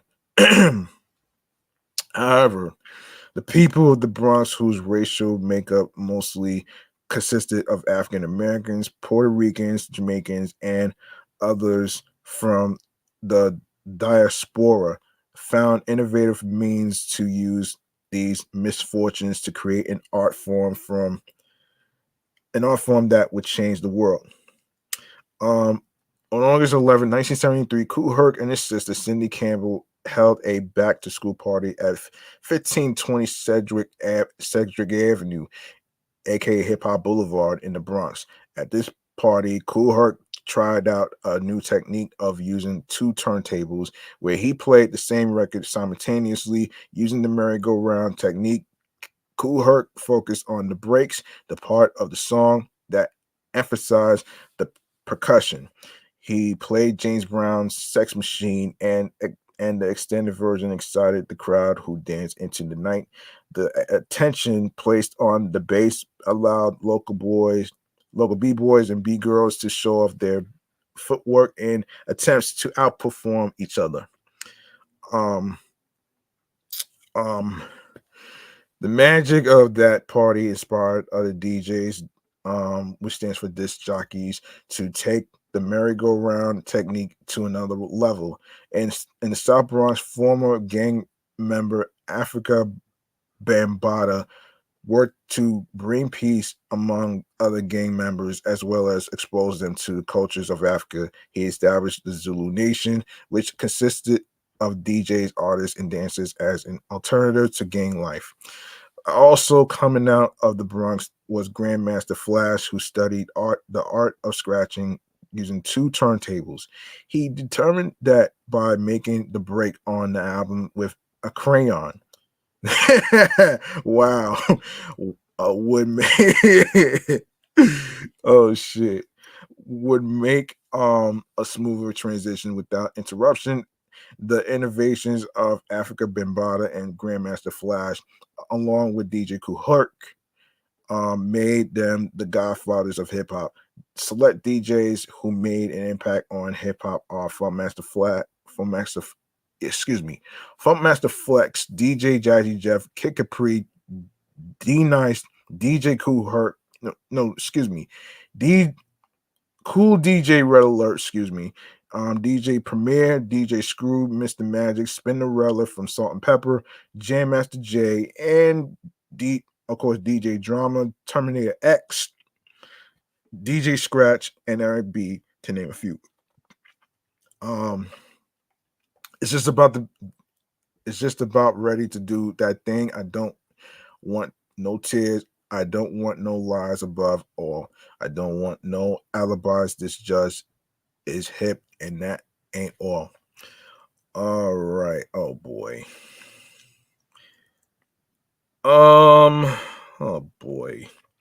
In the beginning, MCs played a secondary role to the DJ. Their main purpose was to make shout outs, give announcements, or to let the crowd know someone's mama was there looking for them. These MCs were creative on the microphone. The art of performing lyrics over music goes back several decades, with the craft being used by preachers, radio DJs, and entertainers. In 1963, boxing great Muhammad Ali recorded the I Am the Greatest album that cemented him as a poetic trash talker and comedian pig meat. Mark Mark Ham had a lyrical hit with Here Come the Judge in 1968. This song used a rhyming dialogue over a funky drum beat about his legal troubles in the courtroom. The Black Power era of the late 1960s saw the emergence of poetry such as the Last Poets and the Watts Prophets, who perform political and social themed poetry over jazzy beats. Spoken word poet Gil Scott Heron released The Revolution Will Not Be Televised in 1971, which became the blueprint for future hip hop songs. Scott Heron's smooth lyrics and style used TV shows and commercials of that time to make a point about Black liberation. All right, so you got Eric B and Rakim Microphone Fiend. There's so many, man. I'm just gonna name a few people. I'm not gonna go through all this stuff. So, Microphone Fiend, Eric B, and Rakim, 1988. Actually, let me just fill y'all in on these things. So, style and flow of MCs varied as much as their lyrical content. By the mid 1980s, MCs and hip hop groups took center stage, using their microphones to perform songs, using storytelling, bragging about themselves, dissing other MCs, or educating others. The content of their lyrics were as vast as the fashions they wore. Yeah. Select MCs and groups representing the East Coast who made an impact on hip hop were Dougie Fresh, Eric B, and Rakim, Big Daddy Kane, Roxanne Shante, Kool Moe D, Curtis Blow, Jay Z, LL Cool J, Craig Mack, Nas, Rob Bass, and DJ Easy, Rock, Mob Deep, Run DMC, Wu Tang Clan, DMX, Heavy D and the Boys, Big Pun, Slick Rick, Big L, Fat Joe, Fat Boys, Sonic, DJ Jazzy Jeff and the Fresh Prince, Junior Mafia, Busta Rhymes, Das Effects, EPMD, Ken and Play, The Locks, Beastie Boys, Biz Marquee, Jadakiss, Special Ed, Pete Rock and CL Smooth, Camp Low, and last but not least, the Notorious B.I.G., aka Biggie Smalls. All right, so listen. All right, I'm gonna just go through it. So, um, Rapper's Delight by the Sugar Hill Gang, 1979. Um, we have Fight the Power, Public Enemy. Y'all probably know about that. Ladies First by Queen Latifah featuring Moni Love. 6 in the Morning by Ice-T, 1986. I forgot to mention the year. 1989, Ladies First came out. Fight the Power, 1989. And 1979, Sugar Hill Gang, Rapper's Delight. Let's see. Let's get to okay, so Players Ball, Outkast, 1994. Kendrick Lamar, All Right, 2015. All right. Let me see. I think there's some more stuff I want to actually cover. Let me see. Let me see. Okay, Rate Your Music. Let me see. This is from rateyourmusic.com. And there's so many, man. There is so many. I'm not kidding. There's so many. There's so many actually. I'm gonna name a few. So DJ Kool Herc, Cold Crush Brothers, The Treacherous Three, Curtis Blow, Spoonie G, Grandmaster Cass, Sugar Hill Gang, Africa Bambaataa, and the Soul Sonic Force, LA Dream Team, World Class Wrecking Crew, the Egyptian Lover, Rocksteady Crew, Fat Boys, Houdini, UTFO, Big Daddy Kane, Roxanne Shante, Biz Marquee, late great Biz Marquee, Mantronics, Beastie Boys, Chubb Rock, the 45 King, Schoolie D, Two Lot Crew, MC Shy D, K Solo, Rodney O, and Joe Cooley, Just Ice, Dana Dane, Dougie Fresh, the Get Fresh Crew, DJ Jazzy Jeff and the Fresh Prince, Sonic, Steady B, NWA, Slick Rick, Sweet T, Audio 2, JJ Fad, Easy E, MC Light, MC Hammer, EPMD, Marley Marl, Miss Melody, Cool G Rap, and DJ Polo, King T, Kid and Play, Tone Luck, Vanilla Ice, Yum MC, Candyman, Kwame, Old Towns 357, Kumo D, Breeze, Mellow Man, Ace, Dr. Ice, Craig G, Lost Boys, Jungle Brothers, A Tribe Called Quest, the DOC, Nice and Smooth, Special Ed, Ultra Magnetic MCs, Heavy D and the Boys, Sir Mix-a-Lot, Ice Cube, Brand Nubian, Gangstar, X Clan, Lord Finesse, DJ Mike Smooth, Digital Underground, Diggable Planets, K Solo, Pete Rock and CL Smooth, Poor Righteous Teachers, The Afros, Apache, Twister, Abo and MJG, 69 Boys, Coolio, Arrested Development, Tag Team, YZ, Father MC, Moni Love, Razcast, Bone Thugs and Harmony, Black Star, World's Finest Supreme Team, D Nice, Main Source, Cypress Hill, Black Sheep, DJ Quick, and Crisscross. Let's see. I'm not gonna get to all of them, but I'm just gonna name a few. I'm not gonna get to all of them. I'm just gonna name a few actually. So just bear with me. All right. Leaders of the new school, naughty by nature, Dell the funky Homo sapien. Organized confusion, freestyle fellowship, Redman, the far side, Das effects, Da Lynch Mob, Grand Poobah, UGK, Sister Soldier, House of Pain, Snoop Dogg, KRS One, the Beatnuts, the Alcoholics, Souls of Mischief, Yo Yo, E40, Laws of Underground, the Notorious B.I.G., Outkast, Big Mike, Raekwon the Chef, Mob Deep, Goody Mob, Tupac, Fugees, MOP, Master P, Component Noriega, Mystical, Diddy, Mia X, Jurassic 5, Fat Joe, Big Pun, Late Great Big Pun, Juvenile, Jermaine Dupri, Warm G, Nate Dogg, Craig Matt, The Brat, Kid Capri, Ron G, Spice One, Channel Live, Luke, Lady B, Ed OG, and the Bulldogs, Tala Rock, Most Def, Slum Village, Fabulous, Found Munch, Eminem, MF. I don't know who MF Doom is, so BG, Hot Boys, Arsonist, Corrupt, 50 Cent, Peanut Butter Wolf,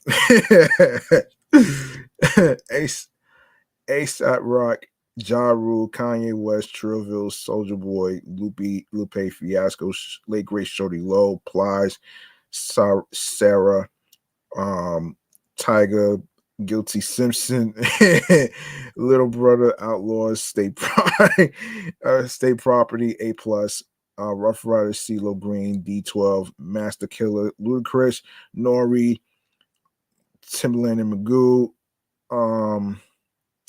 Terror Squad, Dead Prez, Screwball, DITC, Beanie Siegel, aka Beans, Tony Touch, Ying Yang Twins, Dilated People Under the Stairs, 3-6 Mafia, Sage Francis, Freddie Fox, and Blue.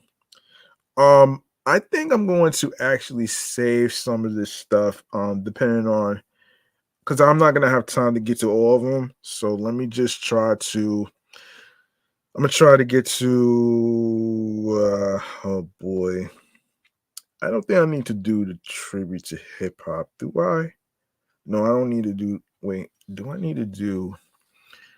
This is from February. I don't think I want to do that though, man. This is from February, but I'm not gonna go over all that stuff. But 50 years of hip hop includes Questlove, LL Cool J, The Roots, Big Boy, Busta Rhymes with Split Star, De La Soul, DJ Drama, DJ Jazzy Jeff, Missy Elliott, Future Glorilla, Grandmaster Flash, Grandmaster Melly Mel, and Scorpio Ethiopian King, Ice T, Lil Baby, Lil Wayne, The Locks, Method Man, Nelly, Public Enemy, Queen Latifah, Raheem, Rakim, Run DMC, Salt and Pepper, and DJ Spinnerella, Scarface, Swiss Beats, and Too Short. Okay. All right, what else? What else? Yeah, let's see. Let me see. Yes, I want to take the time to actually take the time to actually wish Uncle Ralph the 40th happy 40th anniversary to his show Video Music Box. He's been around for years. I grew up watching him. I met him before, and hopefully someday I'll be able to have him on my podcast someday. All right. So yeah. And I want to say congratulations and thank him. I want to say thank you for keeping the music video art form alive during the 50 years of hip hop, man. Because without him, we wouldn't be hearing about music video. We wouldn't be hearing about music videos from Video Music Box. So congratulations to him. And yeah, and I hope we can do more. Hope we can get more. Hopefully we get more though, man. You know what I'm saying? And yes, he has a website right here, videomusicbox.com. I'm just gonna read a little bit of synopsis here. Hold on. Yeah. Um, so yeah. So yeah. Since 1982, Brooklyn native Ralph McDaniels, founder and curator of the Video Music Box, has been instrumental in documenting the evolution of hip hop culture. McDaniels, of course, aka Uncle Ralph McDaniels, uh, affectionately known as Uncle Ralph through Video Music Box, has played an integral role within the community of hip hop, which positions him as a unique preservation preservationist in historic memory. Of course, Video Music Box airs Saturday nights at midnight and Thursday late night at 2:30 a.m. on NYC TV, Channel 25 and 22. Check your local listings if you're in the East Coast, like the if you're in the East Coast, like the tri-state area, like say New Jersey or Connecticut, then yeah, you should be able to get it though, man. Not most states has that, so they probably have a different channel. But anyway, McDaniels majored in communications at LaGuardia Community College. I didn't even know he went to LaGuardia Community College and New York Institute of Technology. He later interned and worked at the New York Public Television station and WNYC as in broadcast engineer. That is where he created Video Music Box. McDaniels has directed and produced over 400 music videos from Wu Tang Clan, Cream, 1993, Nas, It Ain't Hard to Tell, 1994, Roxanne Shante, Roxanne, 1995, to name a few. He also co-produced two feature films, including Juice, 1992, Roxanne, Netflix 2018, and countless documentaries, and of course, Video Music Box documentary. You are watching Video Music Box, directed by Nasser Nas Jones. Of course, is now available on Showtime. And yes, that's pretty much it. Let's go to all right, let's go to the movies, man. You know what I'm saying? Let's go to the movies. Hold on a minute here. Wait. Yeah, let's go to the movies. Yeah, let's go to the movies, man. You know what I'm saying? Yes, let's go to the movies and shit though, man. Hold on a second. Um and of course we're gonna go to all right. So we're gonna go to movie Man Cave Popcorn right now. And of course the Marvels is number one in the box office, but I'm not sure how long it's gonna hang on due to other movies that's coming out, which is not only the Hunger Games prequel, but also Trolls Band Together. So you know what I'm saying? So so let's get into damn it.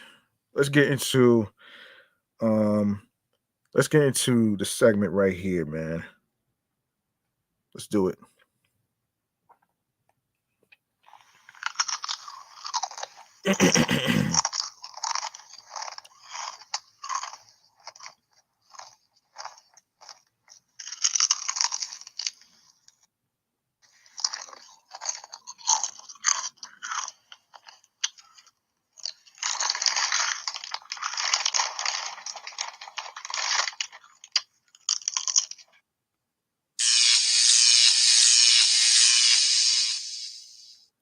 All right. All right. So this is according to um Entertainment Weekly, the website. Let's see. So the Marvel Cinematic Universe just got a snap kicked out of it.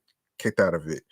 It's been 15 years of nearly nonstop superhero movies pummeling cinemas, and now fatigue seems to have more than settled in. It's pulled up a comfy couch, put up its feet, and started forwarding its mail. The Marvels, the 33 installment in the MCU, premiered with a franchise low of $47 million domestically, reports ComScore. The sequel to 2019's Captain Marvel, which introduced Brie Larson's titular character, pulled in another $63.3 million internationally for a global total of $110.3 million. That's nothing to sneeze at, but for the MCU and for a hero whose motto is higher, further, faster, it's more than a bit disappointing. By comparison, Captain Marvel, benefiting from its place between the releases of 2018's Avengers Infinity War and 2019's Avengers Endgame, debuted worldwide with $456.7 million, becoming the sixth biggest opening of all time and the biggest opening for a film with a female lead. Captain Marvel opened domestically to $153.4 million, making the Marvels the first sequel to debut with more than $100 million, less than its predecessor. Directed by Nia DaCosta, from who directed Candyman, the first Black woman to helm an MCU film. The Marvels featured Larson's Captain Marvel, teaming up with Iman Vellani's Kamala Khan, aka Miss Marvel, and Tiana Paris, Monica Rambeau. Reviews were solid, but audiences, even diehard fans, now seem super exhausted as the stories continue to be formulaic, and the logic holding them all together increasingly confusing. That's what people from people like what you call it Neon and Geeky Sparkers and from Clownfish TV was talking about here. I I don't know, man. This is just, to me, that's interesting about superhero fatigue. Now I don't know, man, but it's just crazy. Um, it's crazy in a sense, but I'm not gonna go into detail on that. But it is what it is, man. The actors' strike, which ended just before the film's premiere on Friday, certainly didn't help with its box office performance, but neither does the fact that we're 33 movies into the MCU and with nary an X-Men film in sight. Just saying, the MCU will have a decreased presence in theaters next year, with only Deadpool 3 planned for release, possibly giving Disney enough time to figure out its next crucial steps. Crucial steps, and maybe pump out X-Men 97 on TV. Um, but meanwhile, Blumhouse's Five Nights at Freddy's dropped from the top spot in its third week, which is in second place of release with $9 million, bringing its domestic QMA to $127.2 million, $251.9 million globally. While Taylor Swift The Eras Tour grossed $5.9 million for a 5-week domestic total of $172.5 million, $240.9 million globally. Damn, that's pretty good.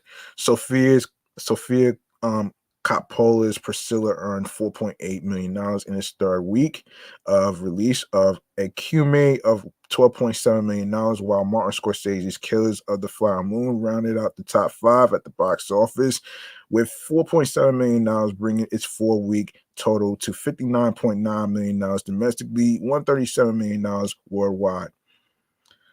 Okay. DreamWorks. Okay, DreamWorks. Let's talk about DreamWorks.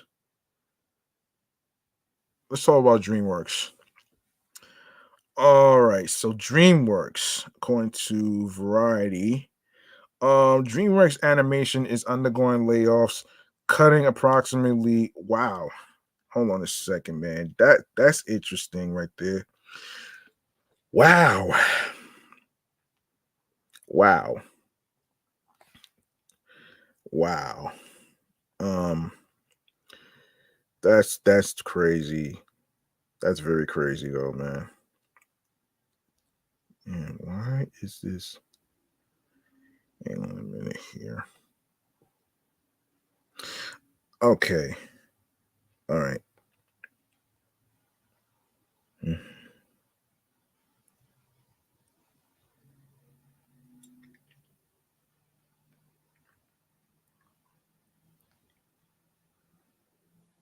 That is not what I meant.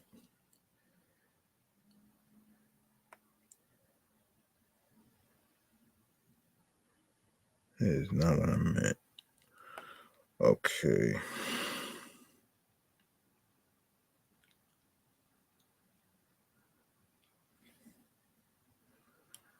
Oh my gosh. Sorry about that. What the hell?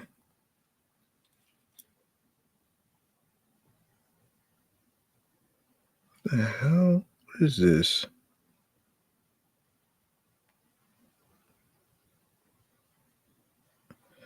Yeah, sorry about that.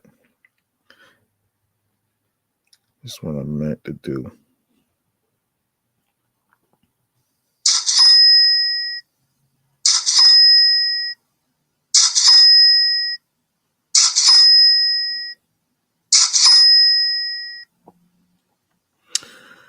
All right. So, yeah. So, what Variety has learned?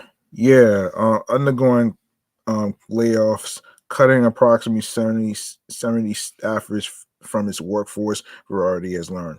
DreamWorks Animation reduced its workforce by approximately 70 positions. Roles affected were across corporate functions, feature television, and technology departments as part of an overall cost reduction. A spokesperson for DreamWorks told Variety, as a part of cost cutting measures, DreamWorks is shifting away from producing films fully in house and will rely more on third party studios. Cartoon Brew reported on the horizon from the animation studio. Um, Trolls Band Together is set to be released on November 17th, with Instinct reuniting after nearly 20 years to perform Better Place for the third installment soundtrack.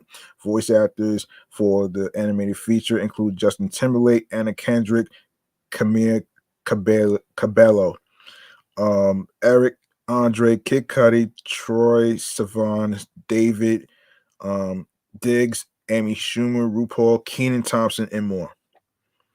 Um, Earlier this year, DreamWorks and Netflix partnered on Orion and the Dark, an animated family comedy written by Charlie Kaufman and based on a 2014 book by Emma Yarlett.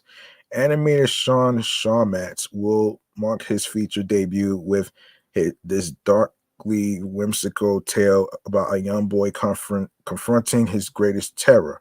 Netflix will release the film in 2024. Back in September, Variety learned exclusively that Apple TV Plus has ordered the new animated series Curses, which hails from DreamWorks Animation with John Krasinski among its executive producers. The official description states when a generation's long family curse turns Alex Van Vanderhoven to stone, it's up to the kids, Pandora and Russ and his wife Sky, to return artifacts stolen by their ancestors to their rightful homes to finally lift the curse for good. Cartoon Brew was the first to report the layoffs news at DreamWorks Animation. Damn. Damn, son. Layoffs is not good, man. Yeah, the layoff shit is not good though, man. That sucks. Wow. Wow. That shit really sucks though, man. That shit really sucks. Um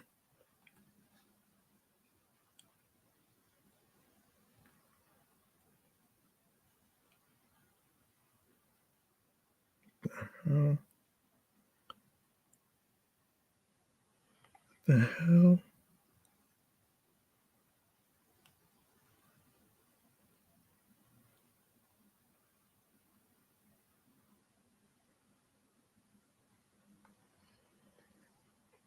Oh man, this really sucks, man. That really sucks right there, man.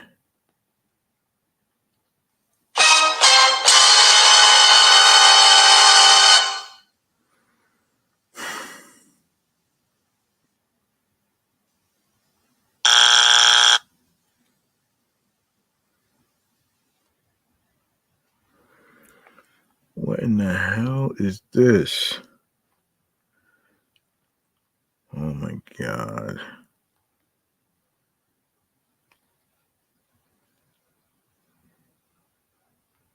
Yeah.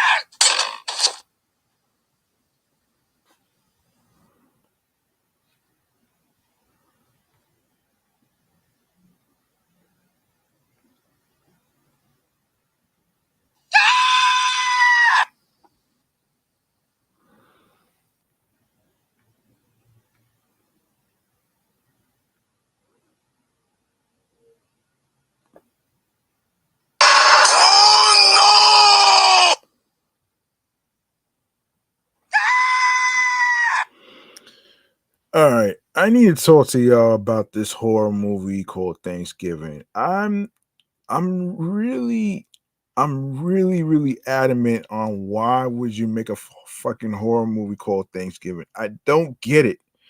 I don't really get it though, man, which is so fucking crazy to me, man. Um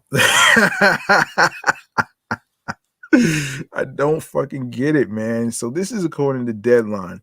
So director and horror aficionado Eli Roth had plenty of fun working on his friends Quentin Tarantino and Robert Rodriguez's 2007 driving double feature Grindhouse. Ruff wasn't part of the main attraction, but he did one of the fake trailers for a non-existent feature called Thanksgiving that was placed between the two films. The trailer was a hilarious and gruesome satire of the 80s trend of holiday-themed horror movies such as Halloween, Black Christmas, My Bloody Valentine, April Fool's Day, um, New Year's Evil, Silent Night, Deadly Night, etc. Um, Massachusetts native Roth correctly surmised that no one had uh, yet done one centered on Thanksgiving. Plymouth was the birthplace of the holiday, and Roth saw plenty of opportunities to stage some gross out murders, including several beheadings and a cooked human in the form of a traditional turkey dinner. There even was a gut wrenching scene with a trampoline jumping teenager meeting a memorable end. The good news for fans of the trailer is that Roth and his cohort and screenwriter Jeff Rendell have found a way to incorporate all the greatest hits of the Grindhouse trailer. 17 years later, they finally cracked the code of making an actual movie from the trailer, and it's one that fans without weak stomachs will relish. It is all ridiculous fun, playing as much like a broad comedy as a classic horror flick. The urge for critics to call this all a turkey should be resisted because it works for exactly what it sets out to be, largely because Roth is a devious devotee of the genre who clearly is having a blast bringing this all to the screen.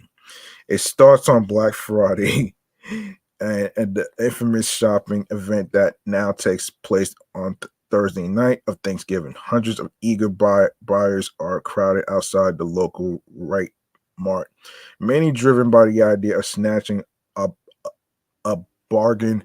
Waffle irons. A stampede ensues. Some people are killed in the process, and clearly it was a complete mess.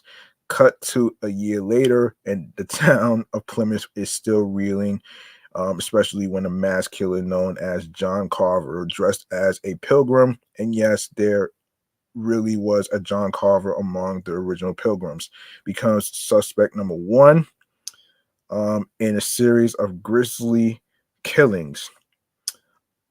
That's crazy, man. That all seems to be tied to the events and people at that right mark the year before. So the cast of characters include People's newly crowned sexiest man alive, Patrick Dempsey, as the local sheriff who is determined to get to the bottom of all this. At its center is Jessica, played by Neil Verlacque, a teen who is potentially targeted, and like all films of this ilk, is constantly in danger. Um, is super sleazy, old, on the Right Mart store and skimp on security. Best friend Gabby, um, played by TikToker Addison Ray, Preppy Ryan, played by Milo Manheim, Jessica's ex Bobby Jalen, Thomas Brooks, who mysteriously disappeared and is ghosting her, perhaps, and a slew of other teens are front and center. Karen Cliche plays the nonplussed stepmother of Jessica, while none other Gina Gershon turns up in the early goings on. Okay, so give major credit to makeup wizard and prosthetics genius Adrian Moreau, who won an Oscar this year for The Whale and creates all the unattached. Um, the unattached. Hold on a second. Yes, the unattached. Sorry, the unattached. Hold on a second, folks. Don't know how. Yes, the unattached. Yes, the unattached heads, body parts, and other fun stuffings. Producer of this TriStar Pictures and Spyglass Media Group production with Roth and Randall is Roger Birnbaum.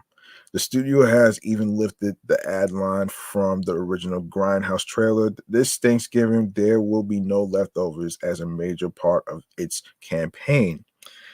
And it comes out, and it came out on the 16th early, actually. You know what I'm saying? So, okay. Okay. Now, of course, obviously,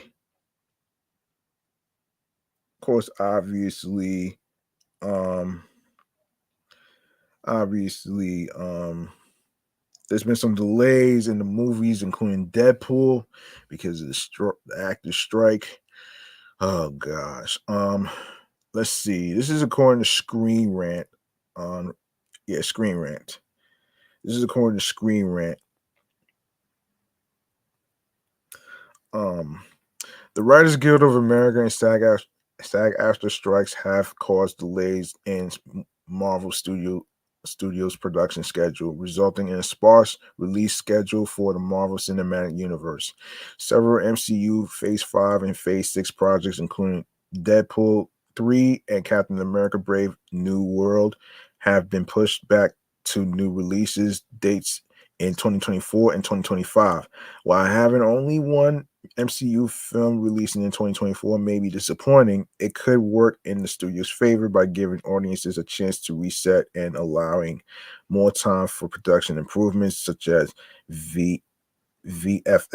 Sony will dominate the Marvel content in 2024, with 3 films set for release. Marvel Studios has delayed several upcoming films, meaning the Marvel Cinematic Universe release schedule now matches DC in an underwhelming way. Activity in Hollywood has been paused for the greater part of 2023 due to the Writers Guild of America and SAG-AFTRA strikes. Now that the strikes have officially concluded, Marvel productions will be back underway with some new end dates in mind. Though the extra time will do these projects some good. It means uh, the MCU's release schedule is looking more sparse than it has in a long time. Most MCU Phase 5 and Phase 6 projects have already been the victim of delays announced back in June 2023, but several MCU projects are getting pushed back a bit more. Deadpool 3's new release date of July 26, 2024 means the film is only getting pushed back by a few months. Meanwhile, Captain America Brave New World and Thunderbolts have gotten pushed into a new year. Finally, the Blade reboot has also been delayed a few months amidst a troubled production. All right, so yeah, there you go. So here are the dates for 2024. So first Deadpool is July 26, 2024. Captain America Brave New World, February 14th, 2025. Marvel's Thunderbolts, July 25th, 2025, and Blade, November 7th, 2025. Okay. The MCU had 3 films slated for 2024 release, but the new delays mean that only one MCU film will be released next year, Deadpool 3. And a first for Marvel Studios since 2012 with the Avengers. The MCU will only have one film releasing next year. This makes Marvel's 2024 theater slate awfully similar to DC's, as DC's only release next year will be Joker, the sequel, Folie à Deux. The MCU delays are not necessarily a bad thing. In fact, the bare 2024 MCU slate might actually work in the studio's favor. Audiences have been especially critical of the MCU in recent months, with superhero movie fatigue hitting Marvel and DC hard this year. Having only one film in 2024 will give audiences a chance to reset after back-to-back releases, um, and um, and it will give productions more time to work on uh, previously criticized aspects like VFX. Um, though only having one film in 2024 may be disappointing, the MCU can still release plenty of MCU content through Disney Plus.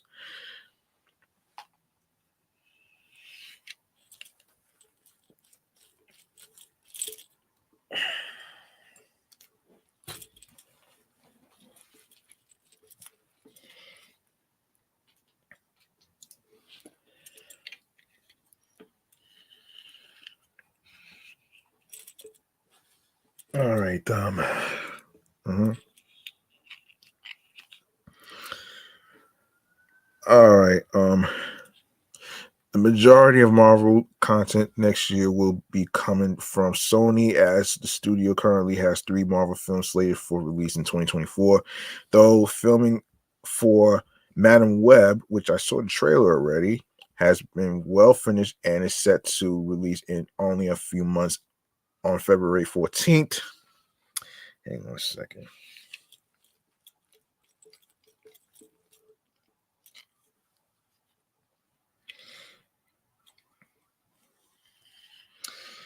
Yeah, February 14th. Not much else is known about the movie. On the other hand, Craven the Hunter has already received a trailer ahead of its August 30th release. Venom 3 is expected to be the last Sony Marvel film released in 2024, with a scheduled date of November the 8th. Um, So the MCU slate is always changing, but 2024 will mark the first time the MCU has only released one movie since 2012. Of course, whether that ends up a good thing or not will come down to the quality of Deadpool 3 and the projects after it. The Marvel Cinematic Universe is in need of some course corrections, and the extra time afforded by the delays might do the trick. All right. All right. Key release dates: Deadpool 3, July 26, 2024. Thunderbolts, July 25th, 2025. Fantastic Four, May 2nd, 2025. Avengers Secret Wars, May 1st, 2027. Um, Captain America Brave New World, February 14th, 2025. Blade, November 7th, 2025. And Avengers, it's not gonna be Kang Dynasty, from what I heard from one of the YouTubers, John Campia. Um, that's not gonna be about Kang Dynasty. So that's that's out the window. Okay, so let's get to is there anything else? Is there anything else I need to really I think that's it, man. I think that's it with the delays of the movies. Wait, I think that's it with the delays in the movies and shit though, man. Yeah, I just mentioned Deadpool 3's I just mentioned it actually. Um so yeah. Yeah, I'll save this. I'm gonna save this for another time actually. So let me save this second topic. Anyway, I want to get to let's get to okay, hold on a second, man.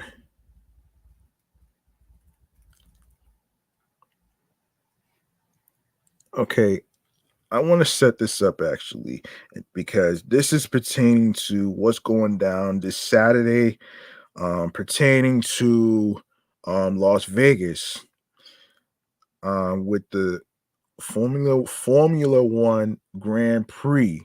And I said I was going to talk about it, and here I am making my making my making my promise and words. So this is going to be in a segment that I like to call remains to be seen. So here it is. Remains to be seen, kid. Get it? Remains to be seen. To the people out there that's in the Las Vegas area, if you're looking for something fun to do, obviously this has been some performers that's been performing in Vegas and stuff. But the big adventure has to do with the Grand Prix of Formula One in Las Vegas.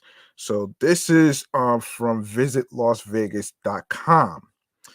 All right, so Formula One Heineken Silver Las Vegas Grand Prix is approaching, and as the excitement cul- culminates and travel plans are made, we're here to give you the insider scoop on what it took to create the Las Vegas Formula One circuit and other activations taking place during race week. The Las Vegas Grand Prix is a street circuit taking place on Las Vegas Boulevard along the infamous Las Vegas Strip, passing iconic resorts like Bellagio and Paris, Las Vegas, which is a massive undertaking, as you could imagine.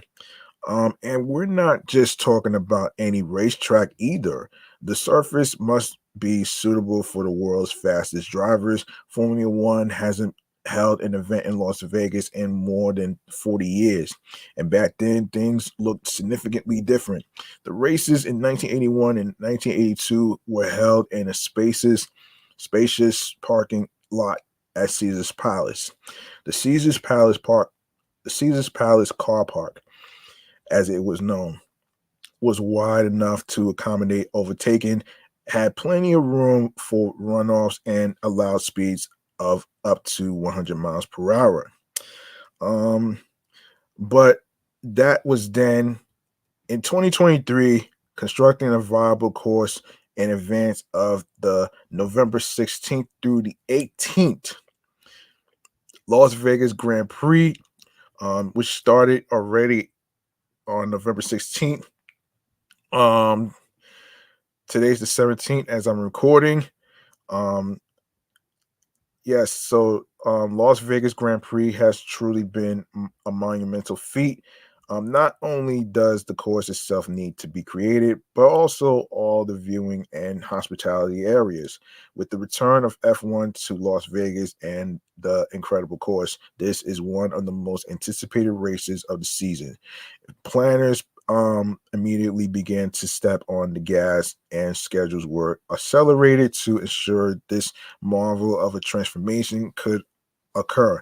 Here's a behind the scenes look at what Las Vegas has undertaken for F1.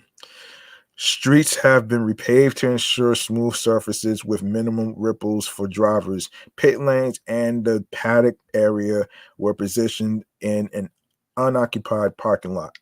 The Formula One pit building, the centerpiece for the race, will provide optimal viewing of the start and finish line of the race. This $500 million, 300,000 square foot facility will double as a massive viewing platform for race fans, with a rooftop area that includes a 28,000 square foot video screen to see every moment of the action. The paddock club will have VIP suites and can accommodate up to 8,000 guests.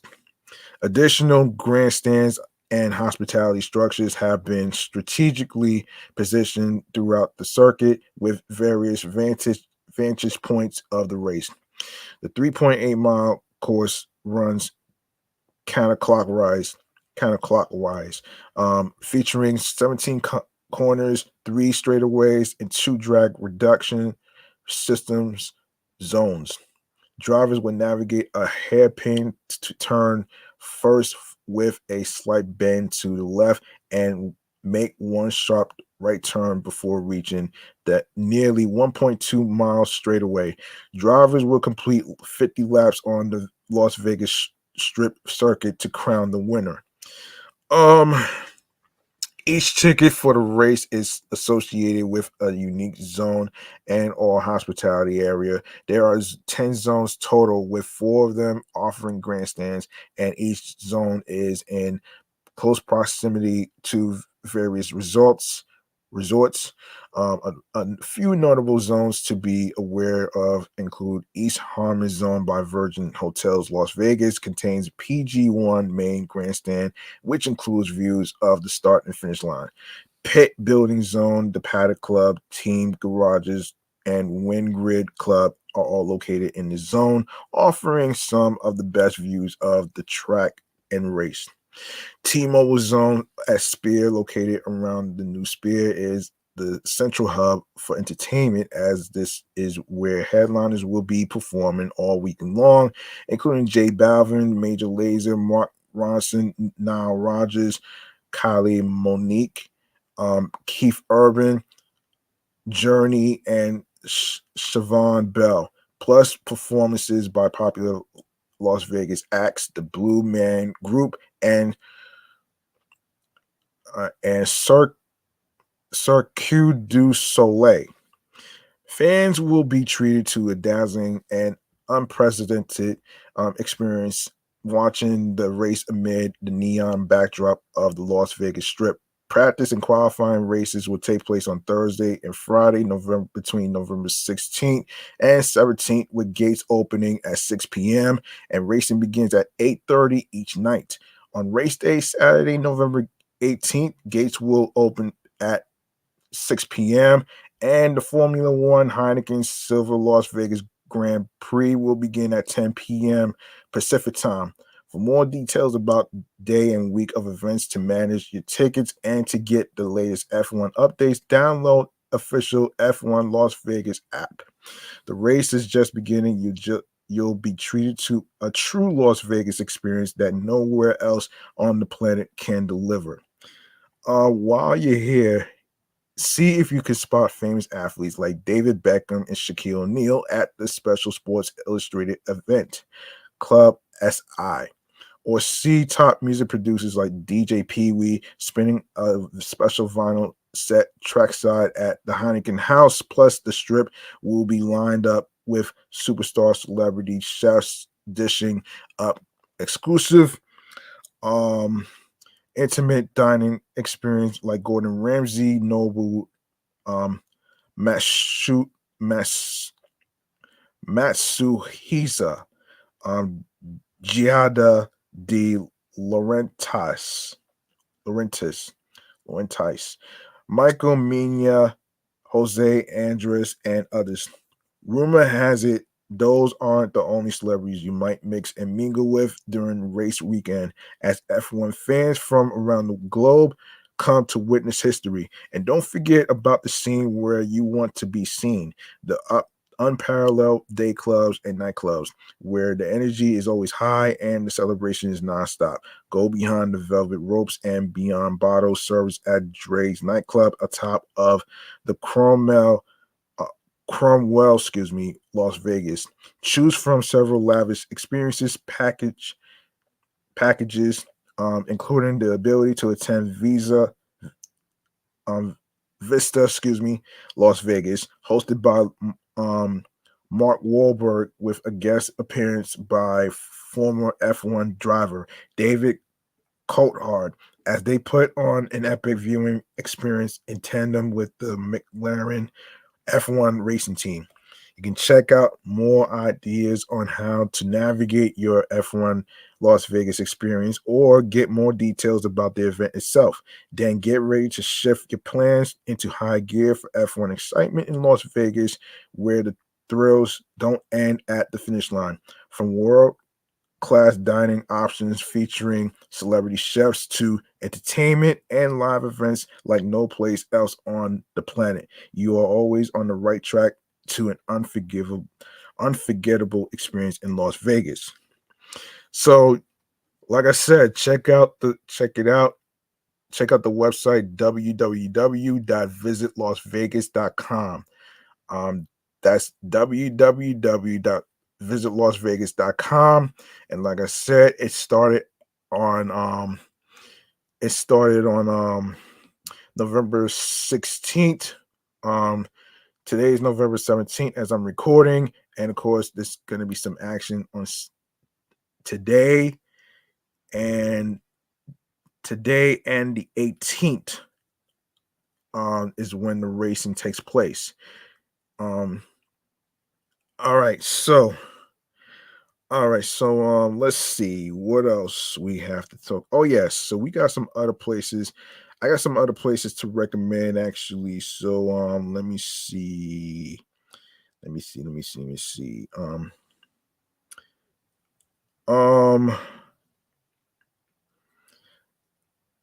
okay, so Lightscape, if I'm not mistaken. So light up the night. Lightscape brings dazzling holiday display to the Brooklyn Botanic Garden starting November 17th, which is today. The sprawling lawns and lush gardens of the Brooklyn Botanic Garden are set to be turned into a glittering winter wonderland with the return of Lightscape on November 17th. Now in its third year at the Garden, Lightscape is a dazzling holiday light show created by dozens of um, local and international artists. Over a million lights, accompanied by live music and soundscapes, create beautiful and otherworldly vistas for visitors to wander through. This year, The trail has been expanded and reimagined according to the Brooklyn Botanic Garden, featuring new works like Sea of Light, which will fill the garden's famous cherry esplan- es- esplanade with a stunning sequence of light. Hundreds of thousands of New Yorkers have already fallen in love with Lightscape over the past 2 years and were delighted to invite the city back this winter with the most exquisite trail yet, said Adrian Benep, president and CEO of Brooklyn Botanic Garden, in a statement. Nowhere else in the city will find you with you. Hold on. Nowhere else in the city will you find a more mesmerizing way to spend a winter night celebrating the season and joining with friends and family to experience New York's new contemporary classic for the holidays. Um, and this is from Brooklyn Paper. Um, Other new works include Submergence, described as an immersive interactive experience created with thousands of points of suspended light in Trinity, which will project dozens of illustrations from the garden's own archives onto 100-year-old horse chestnut trees. Oh boy. Oh boy, oh boy, oh boy, oh boy, oh boy. Um, yes, the new pieces will join old favorites like the Winter Cathedral, a fully illuminated structure perfect for snapping photos and soaking in the cozy ambience. A brand new playlist specially curated for Lightscape will keep guests moving and grooving with the music of Taylor Swift and Elton John. And a Brooklyn Hip Hop Zone will celebrate the 50th anniversary of hip hop with Most Def, MC Light, and more. Along the way, food stalls will offer hot and delicious snacks like hot buttered rum, homemade donuts, and s'mores in a jar to warm up the chilly winter nights. The Brooklyn Botanic Garden will host a special ceremony to flip the switch and kick off Lightscape at 5 p.m. on November 17th, which is today. You can go check it out. And Lightscape will run on select nights through New Year's Day. Peak time tickets start at $19 for children and $39 for adults, with discounts available for BBG members and on off peak nights. Wow. Okay. Okay, so that's that that sounds like a lot of fun though. You know what I'm saying? Um yeah, that sounds like a lot of fun though, if you ask me. Um okay.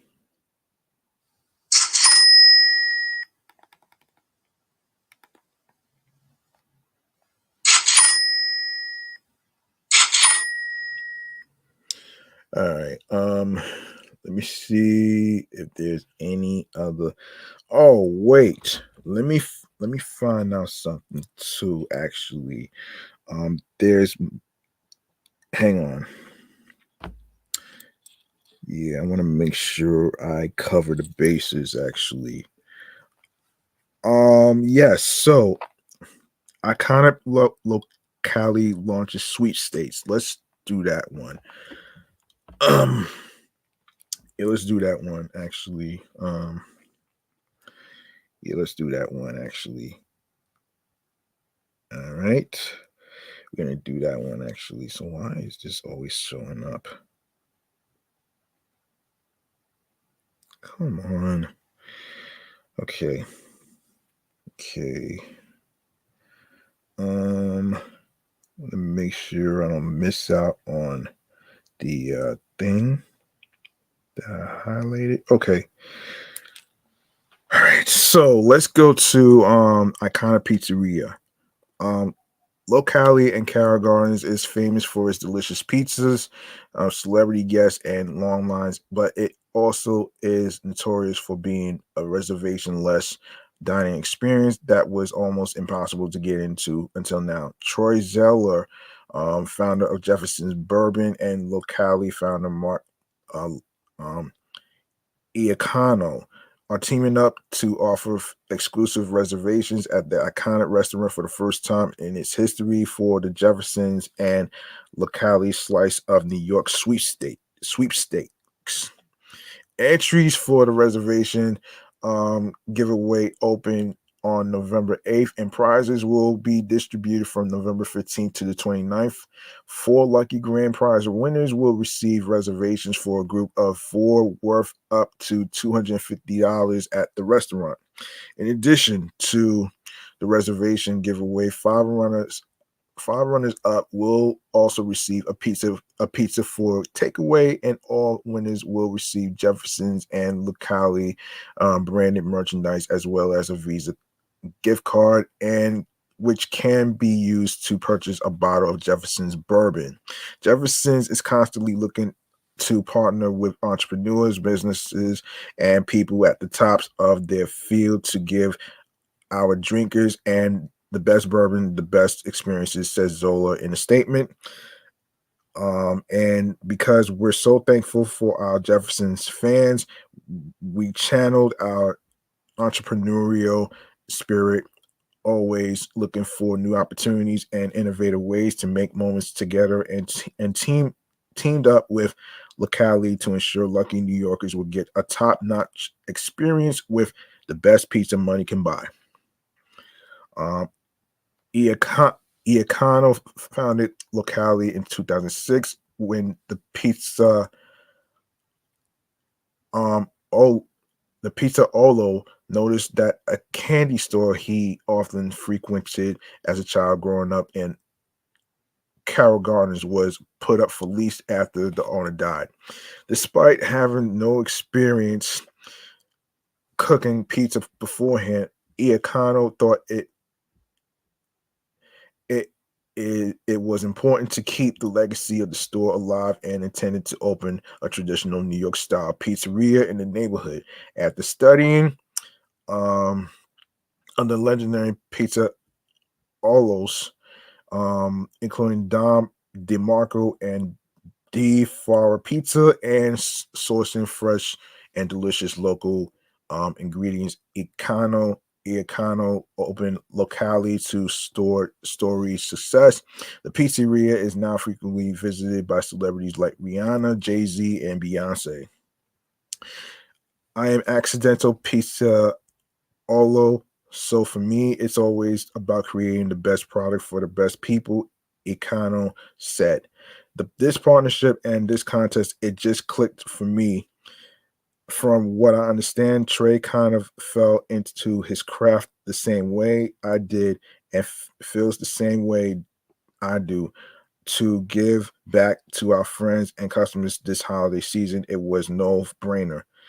To enter the Jeffersons and locality slice of New York reservation sweepstakes, visit the website here. Um, must be 21 and up to enter. Hang on a second. Let me look at the website real quick. And the website is jeffersonbourbon.com/pizza giveaway. All right. That's where you can actually get to the information on how to get into the sweepstakes action. All right, so all right, before I get to November the 17th to 19th or whatever, I want to point out another event that's going down on November 20th, which takes place in Harlem, of the Apollo and Conversation Cold Chilling Records Showcase, which starts November 20th at 7:30 p.m. Um, so it's going to it's going to be about the 35th anniversary of the historic Cold Chillin' Juice Crew All Star Showcase. Of course, Uncle Ralph, which is from Video Music Box, at Marshall, the man, the myth, the legend, Fly Tie CEO, and more are bringing it back to the birthplace for a conversation about legendary night. You're not gonna want you're not gonna want to miss this. So you can get tickets at bit.ly slash Apollo code chillin. That's bit.ly slash Apollo code chillin. All right. So there you have it right there. Now we go to the action of November 17th through the 19th. Oh yeah, wait. There's another thing I wanted to actually include too. If I'm not mistaken, I forgot to include something actually. So this is wait a second. So the holiday train show. Let's get to that right there, man. Um yeah, so the holiday train.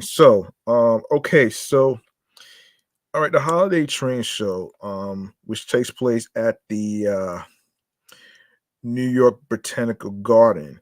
New York City's most beloved holiday tradition is back. The holiday train show returns bigger than ever with more trains and an all new outdoor train display. Start on the lawn to capture your perfect holiday photos at our outdoor mountainscapes, and then watch trains zip past nearly 200 iconic New York landmarks under the warmth of the conservatory. After dark, join us for NYBG Glow and discover the beauty of our landscape and historic buildings illuminated across the grounds. And don't miss the return of our fan favorite bar car nights, 21 and over evenings featuring the holiday train show and curated cocktails. These special evenings feature music, experiences, food, and more, making for the ultimate night out this season. Um, so yeah. Um, and there's let me see. Let me take a look here. And you can get your tickets at www.nybg.org event holiday train show. And I think there's more events on here. Let me see. So there's NYBG Glow and Outdoor Color and Light Experiences. So it starts November 17th, which is today. Um, the 20 Today, November 24th, the 25th, December 2nd, December 8th, the 9th, the 15th, the 16th, 22nd, 23rd, 26th through the 30th, January 6th and 13th. This holiday season, don't miss NYBG Glow as it returns for its fourth year. Discover the beauty of our landscape and historic buildings after dark, breathtakingly illuminated. Let me see. Show more. During these special evenings, the garden's iconic sites and buildings include uh, the Harp Conservatory and the Esther T. Mertz Library building become dramatic, glittering canvases, thousands of dazzling, energy efficient, choreographed lights and sound, along with picture perfect installations, create a spectacle not to be missed while you are exploring. Enjoy drinks and light bites for purchase at one of NYBG's outdoor bars or the the Bronx Night Market holiday pop-up. Okay, so there you have it right there. And there's some other events that's included too. I'm not gonna have time to get to. So let me get to the dates. Let me get to the dates for no, not September, November the 17th through the 19th. Let me get to that. All right, so all right, what we have here is so Friday, which is today, November 17th, skating in the sky. Um Yes, so Sky Skate presented by Duncan, New York City's highest skating rink, will be returning to the indoor portion of Edge's Sky Deck for the holiday season. Guests will once again be able to glide on a 1,024 square foot glice rink while taking in the best views of the city. Visitors can reserve for 30-minute intervals, and tickets include admission to Edge and complimentary skate rental. The Edge at Hudson Yards, 30 Hudson Yards, starts at 8 a.m. to 5 p.m. Tickets start at $41. Art in Focus, Dominique Fung at Rockefeller Center. Rockefeller Center and Art Production Fund continue their art in focus partnership with a public art presentation by interdisciplinary artist Dominique Fung. A tale of ancestral memories will be on display throughout the Rockefeller Center campus. Rockefeller Center Plaza, Manhattan, all day free. Saturday, November 18th, Stories with a Twist. Yeah, Stories with a Twist. So let me just skim through the addresses here. So Performing Art Studio of New York um takes place. Yeah, this is where it takes place actually. It's located at 224 East Main Street, Port Jefferson, November 18th at 7 p.m. And it's $20 online, $25 at the door, cash only. The inevitability of absence, curated by Tess Housan. Um, all right, so this takes place at the Culture Lab, LIC, 525 46th Avenue, Queens, New York, and it's all day, and it's a free all day event. All right, so Bronx Zoo Holiday Lights, um, also that's located at 2300 Southern Boulevard, Bronx, in the Bronx, and it starts at 3 p.m. to 9 p.m. Get your tickets, and it starts at $26.95. And finally, Sunday, November 19th, holiday trains are back. I just mentioned that actually. So the holiday train show returns bigger than ever with more trains and an all new outdoor train display.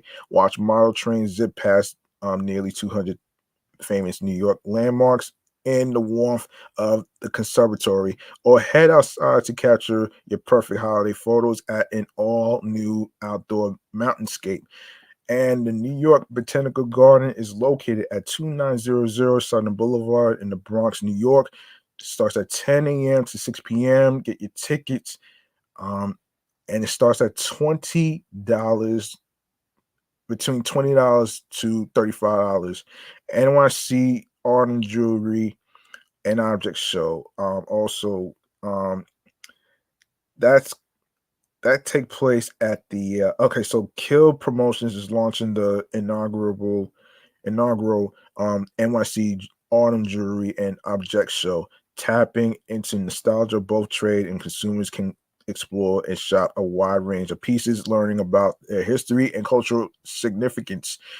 So Metropolitan Pavilion,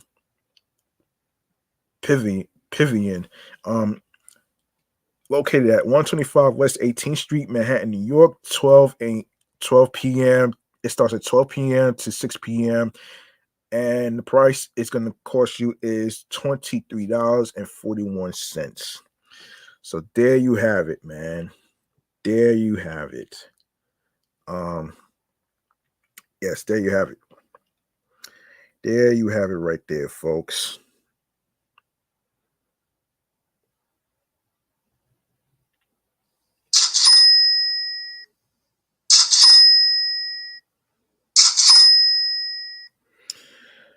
All right. All right. Now we are going to wrap this up. We're gonna wrap this up right now, man. You see. Yeah, we're gonna wrap this up right here, man. And I know it's late right now, so all right, so we're gonna go into a very last thing the very last thing we need to go to is, of course, stream choices on the go, man. Let's go. Let's go. All right.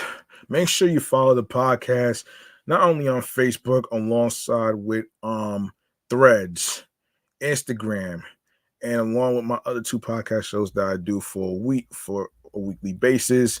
Make sure you follow that with my other two shows, which is Excellent Fun Vibrant Talks podcast, Meticulous Vibe Juice podcast, including this one right here, Off the Meat Rat Chainz NY podcast.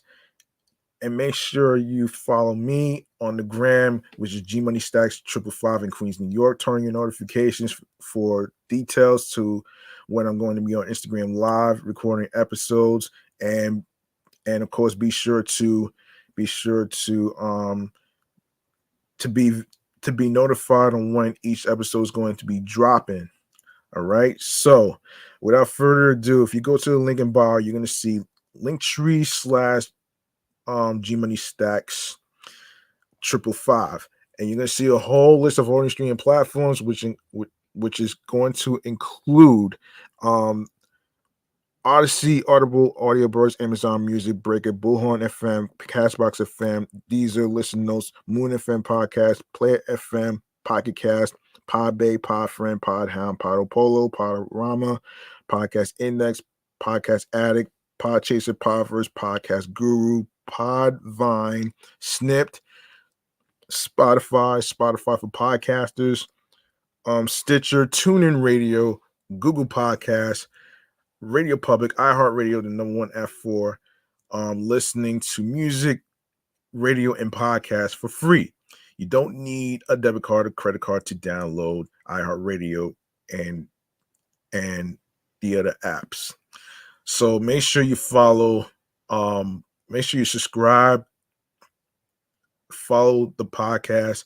Make sure you follow my other two podcasts that's also on iHeartRadio, Excellent Fun Vibrant Talks podcast, Meticulous Vibe Juice podcast, and Off the Meat Rat Chainz New York Avenue podcast, also on iHeartRadio, and of course on YouTube as well. So make sure you go ahead and grab the subscribe button for me on the YouTube channel page.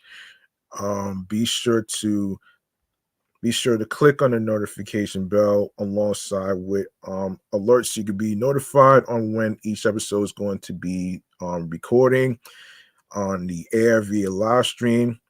And of course, leave a like and a comment along with the episode topics. And of course, be sure to stay tuned for more video content, including new and previous episodes. Listen, stream, watch these episodes, and alongside with downloading the episodes, along with adding the podcast to your playlist, which includes Spotify for podcasters, Spotify, Odyssey, Audible, Amazon Music, iHeartRadio, YouTube, and other streaming apps where you get your podcasts. All right.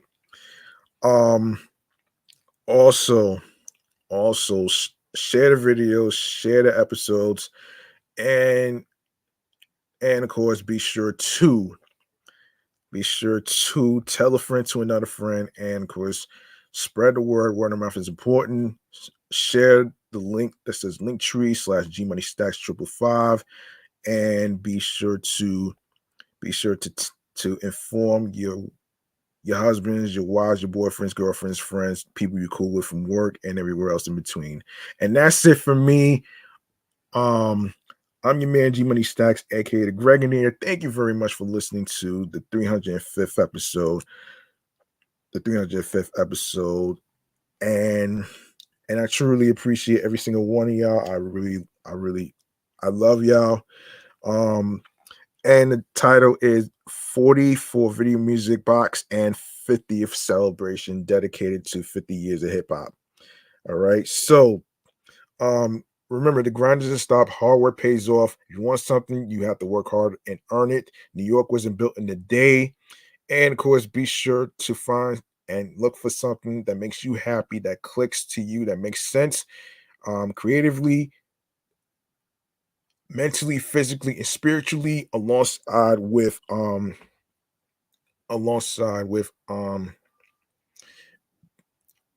being on your P's and Q's that gets you into your zone alongside with tunnel vision. All right. I don't know what's going on here, but anyway, man. I appreciate every single one of y'all. I'm about to be out of here. Peace and one love. I hope y'all enjoyed the places that I recommended for you folks out there in the segment of remains to be seen and everything else in between. I love y'all. Peace and one love. Enjoy the rest of your weekend and good night, everybody.